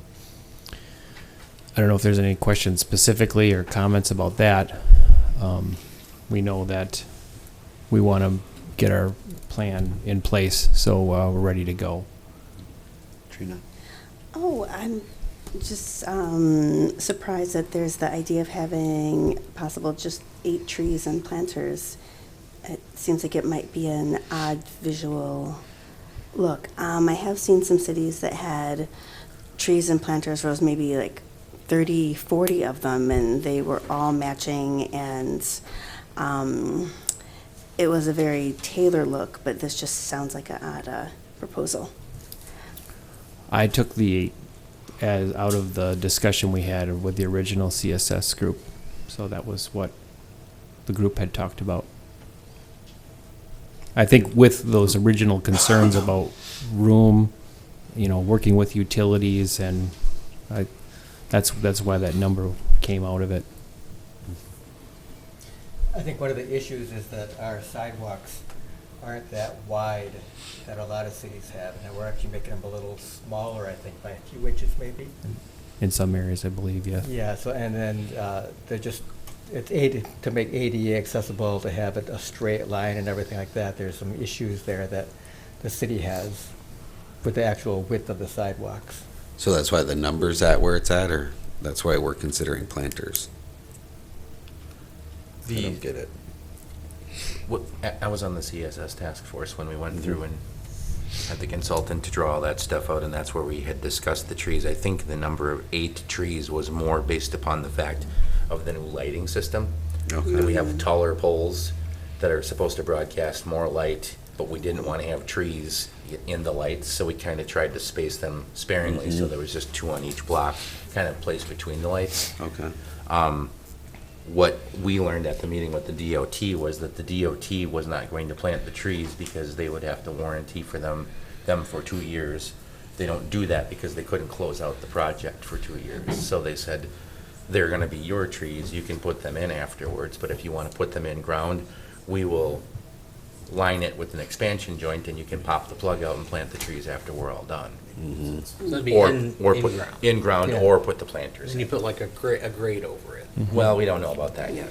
You know, and that's what I've seen. That's We why. looked at some of those in the past, Yeah. and sometimes they get broken, or they choke the tree off, or they get filled with cigarette butts, but, Oh, yeah. you know, it's all those things to kind of consider I along see. with it, but we talked about that with the CSS group back then. Hmm. But Rod found and was made aware that there were no trees in the plan, and we had assumed that they were gonna be put in by the DOT until we had that meeting, and they said, well, you can do it, but we're not going to plant them. Makes sense. They don't want to wait 2 years to close out a project Yeah. this Yeah, size. and They need to get it off the books. Regardless, they probably wouldn't get planted this fall anyway, because if they're not gonna wrap up until October or November, you probably don't wanna start planting not a your good trees then, so. You got to give them a fighting chance going into winter. Yeah. Matt? Just to jump in here with some, I was doodling today at work after I was kind of saw this on the agenda this weekend, thinking about it. Statement, speaking not specifically about James Street 16 and 60, nor am I speaking for the Department of Transportation when I say these things, simply as a engineer musing on other locations where I've seen this information or these sort of issues addressed, just to clarify that before I start talking. Yeah. So it sounded like the two options that were kind of brought up were planting trees in the sidewalk or planters, and kind of looking at some of the concerns with planting trees. You either leave a hole or you put a grate. If you leave a hole, usually you can't get grass grown. It turns into mulch, which is a maintenance headache. If you do grates, usually they break or they settle. There's issues with ADA for the grate sizing. They're also known to be very slippery, which can cause issues with a narrow ADA or a narrow pedestrian route through our downtown. That could be kind of concerned. Usually with downtowns like this, if they do what other projects have seen, there will be, a terrace area that's going to be at a percentage and then a more of a flat sidewalk. So you're going to have grates that are going to be on a slant, if you will. Then we jump into the idea if we're watering, so it's going to be maintenance for DPW.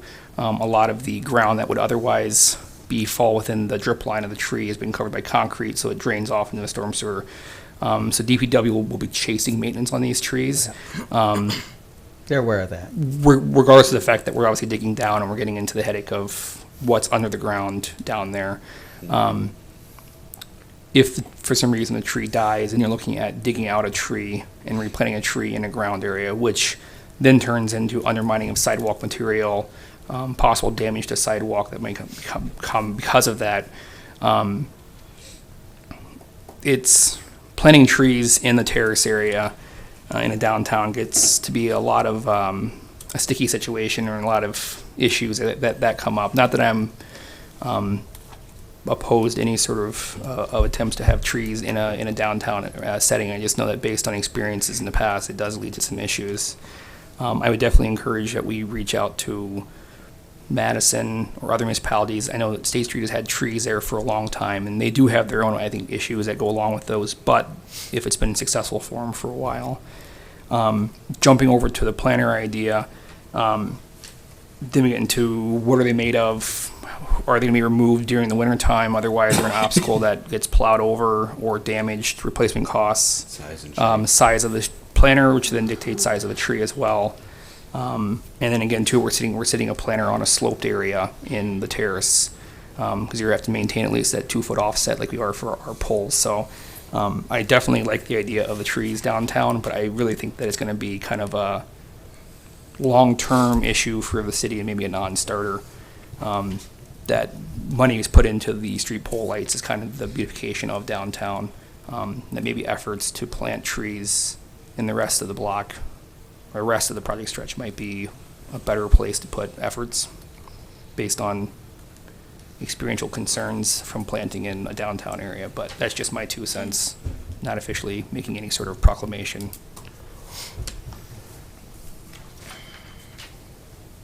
Trina. Oh, I understand that trees do bring their own technical difficulties.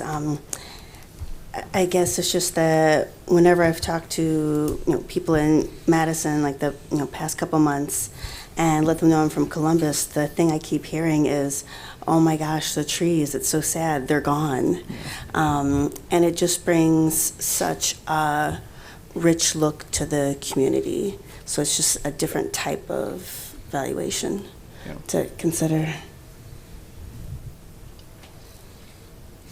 Anyone else?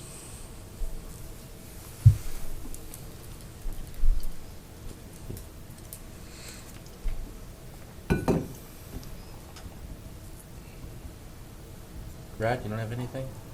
Not to rain on your parade. Well, being a tree person, I have talked to some people in Madison, and I've talked to Surgeon Bay. They just put trees in the last 7 or 8 years. I talked to a lot of homeowners up there or business owners, and there are some issues, especially near bars and stuff like that. People like to climb trees when they're drunk. Or rip them out of the ground when they're new. Yeah. But it's one of those things where I believe that, trees, the downtown is such a hard place to be a pedestrian. The sound bounces off all the buildings and everything is hard, and it's not a friendly place for pedestrians to be. And trees add a lot of softness, they add shade. And you're right, there could be problems. It's one of those things where, there could be problems down the road, but is this something that we're afraid, if we don't put trees in, we automatically fail on the tree thing. And I feel personally that we have to at least try it. Everybody I talk to is pro-trees. If we put enough due diligence in there, and I think we can make it a success. And my musings were just kind of making sure that if we go with the idea of putting some trees in the downtown, that we're well aware of from toe to top what that's going to entail, and that there are issues. Yeah, that there are issues, and across the board, long-term or short-term issues, and that we're all aware of that decision. And on the CSS task force, we talked to Davis about the watering and then all the other issues, and they were pretty much on board with it. Because watering is a problem. Yeah. And even you're talking about grass and mulch and stuff like that, and there are some ways we can kind of counteract some of those problems with plantings and so forth. And we have enough gardeners in Columbus that would love to take over a little garden next to a tree downtown. It sounds like a route for Columbus thing that they might do every year. Come out there yeah. But yeah, great suggestions. Yeah, we're kind of aware of some of these issues.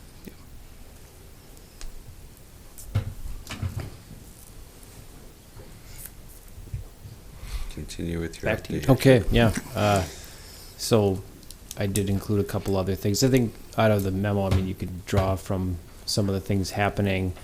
The biggest thing going on right now is the work that's happening at James and Ludington that started this morning.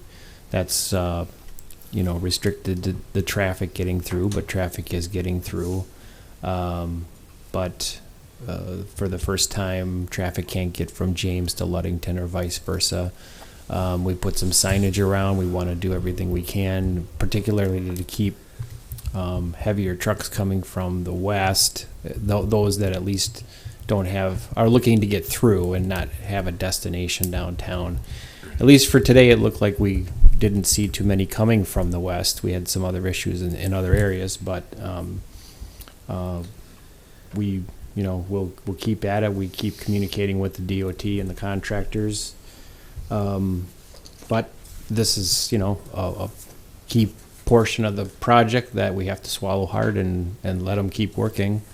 The things we're hearing is the contractors still feeling very good about where they are in the schedule, and they get through stage 1 as planned. That could really open up, at least traffic concerns with what's happening out there.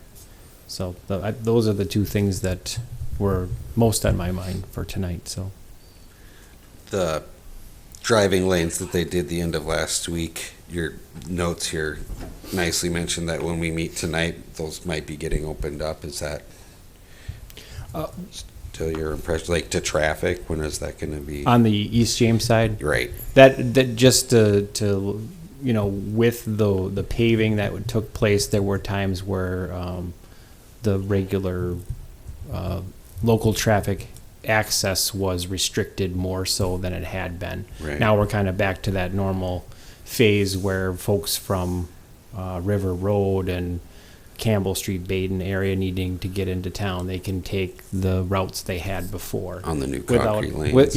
Without fear of everything being like shut down because they're doing the paving. So we're past that hump right now.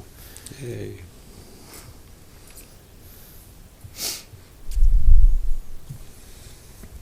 And then we have spot utility work on West James. I'm just continuing. That's been going on for quite a while, where they've been digging up areas along the terrace towards the curb and working on utilities, maintaining traffic flow.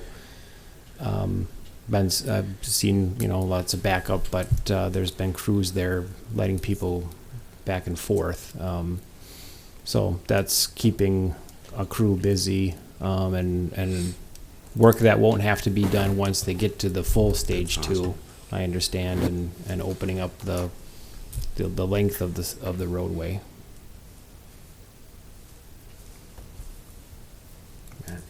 Two questions for you, Patrick. One, just to clarify, what was the exact agreement with the city, between the city and the DOT, Gerke, Michaels, in regards to stage 2 work? That they were allowed to work outside of stage 1 only if they allowed maintain traffic flow both ways or with a flagger at all times, correct? Right, that's my understanding. Okay. Mm-hmm. To make a point of that. And then number 2, has there been any grumblings about water outages that you've heard from anybody calling in, or has Eric been receiving phone calls? I've heard a couple of things about just concerns with notification, just that the contractor is required to give the 24 hours of a planned outage the next day. So I've heard some hiccups with that we've passed along. If that's what you're asking. Yeah. So I know that obviously the one night the temporary water was driven over and spewing across the road. Mm-hmm. It sounds like that it was taken care of quickly, but I was wondering if there was more of these issues that have been happening. That was one of the bigger things that they were made aware of, but I was just aware of like 2 or 3 of those issues where I wasn't made aware. It may be an issue where someone didn't get the notice or didn't see it, but we quickly responded by saying to the contractor, just reminding them, keep the notification coming. One of more specific issues is a notification to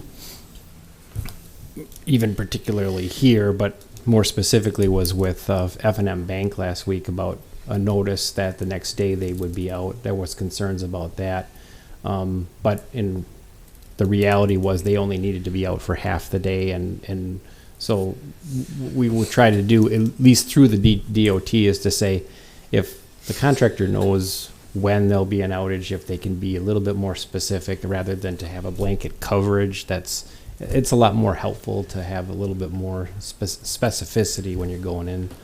Of course, with everything, if things happen unforeseen, Mm-hmm. you can't get those notifications out, but we want to make sure that folks are getting the information they need to plan accordingly. Okay. Thank you. All right.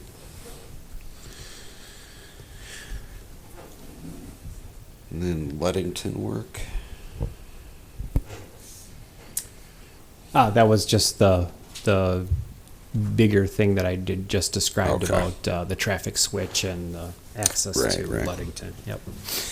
So now we're looking at a council listening session, in particular, looking to choose a date. I think we have a location with the fire department. Mike was letting me know that the chief had a few things to make us aware of if we wanted to do a Tuesday night or not. Yeah, Randy had said that, I said typically in the past, we had selected a Tuesday night where we didn't have a council meeting, just because it was convenient. They have firefighter training meetings on Tuesdays there, so there might be a bit much activity for us, but he said if we chose to do it on the 5th Tuesday in this May, that would be a possibility. I don't know if we want to do it on Tuesday or not, but Reagan made a good point as well. Do it far enough out that you can put it in the paper and put it on the internet and whatever to advertise for people. But that was really the only thing Randy had said. But he's happy to have us at the fire station for a listening session.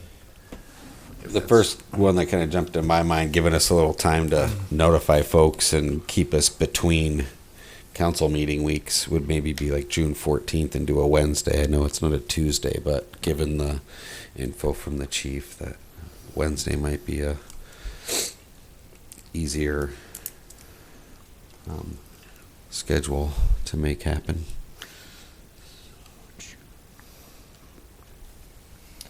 Yeah, I'm good with the 14th. Rod, I'll be in That makes Colorado sense. that week. you'll be in Colorado that Yeah. week? That's okay.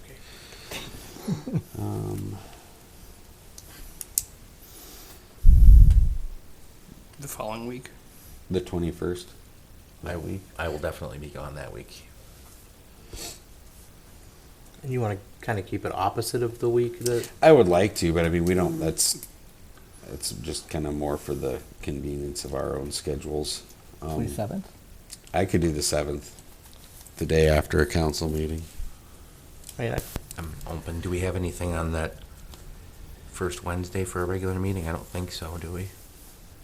HLPC is the second Wednesday? Yeah, the HOPC is the 14th, and I'll be out that week, the 7th week. You'll be gone, Not, yeah, so the first full It's- week of June's no good for you. yeah. It's Okay. it's Mm. summertime. I feel like we all are pretty booked up. Yeah.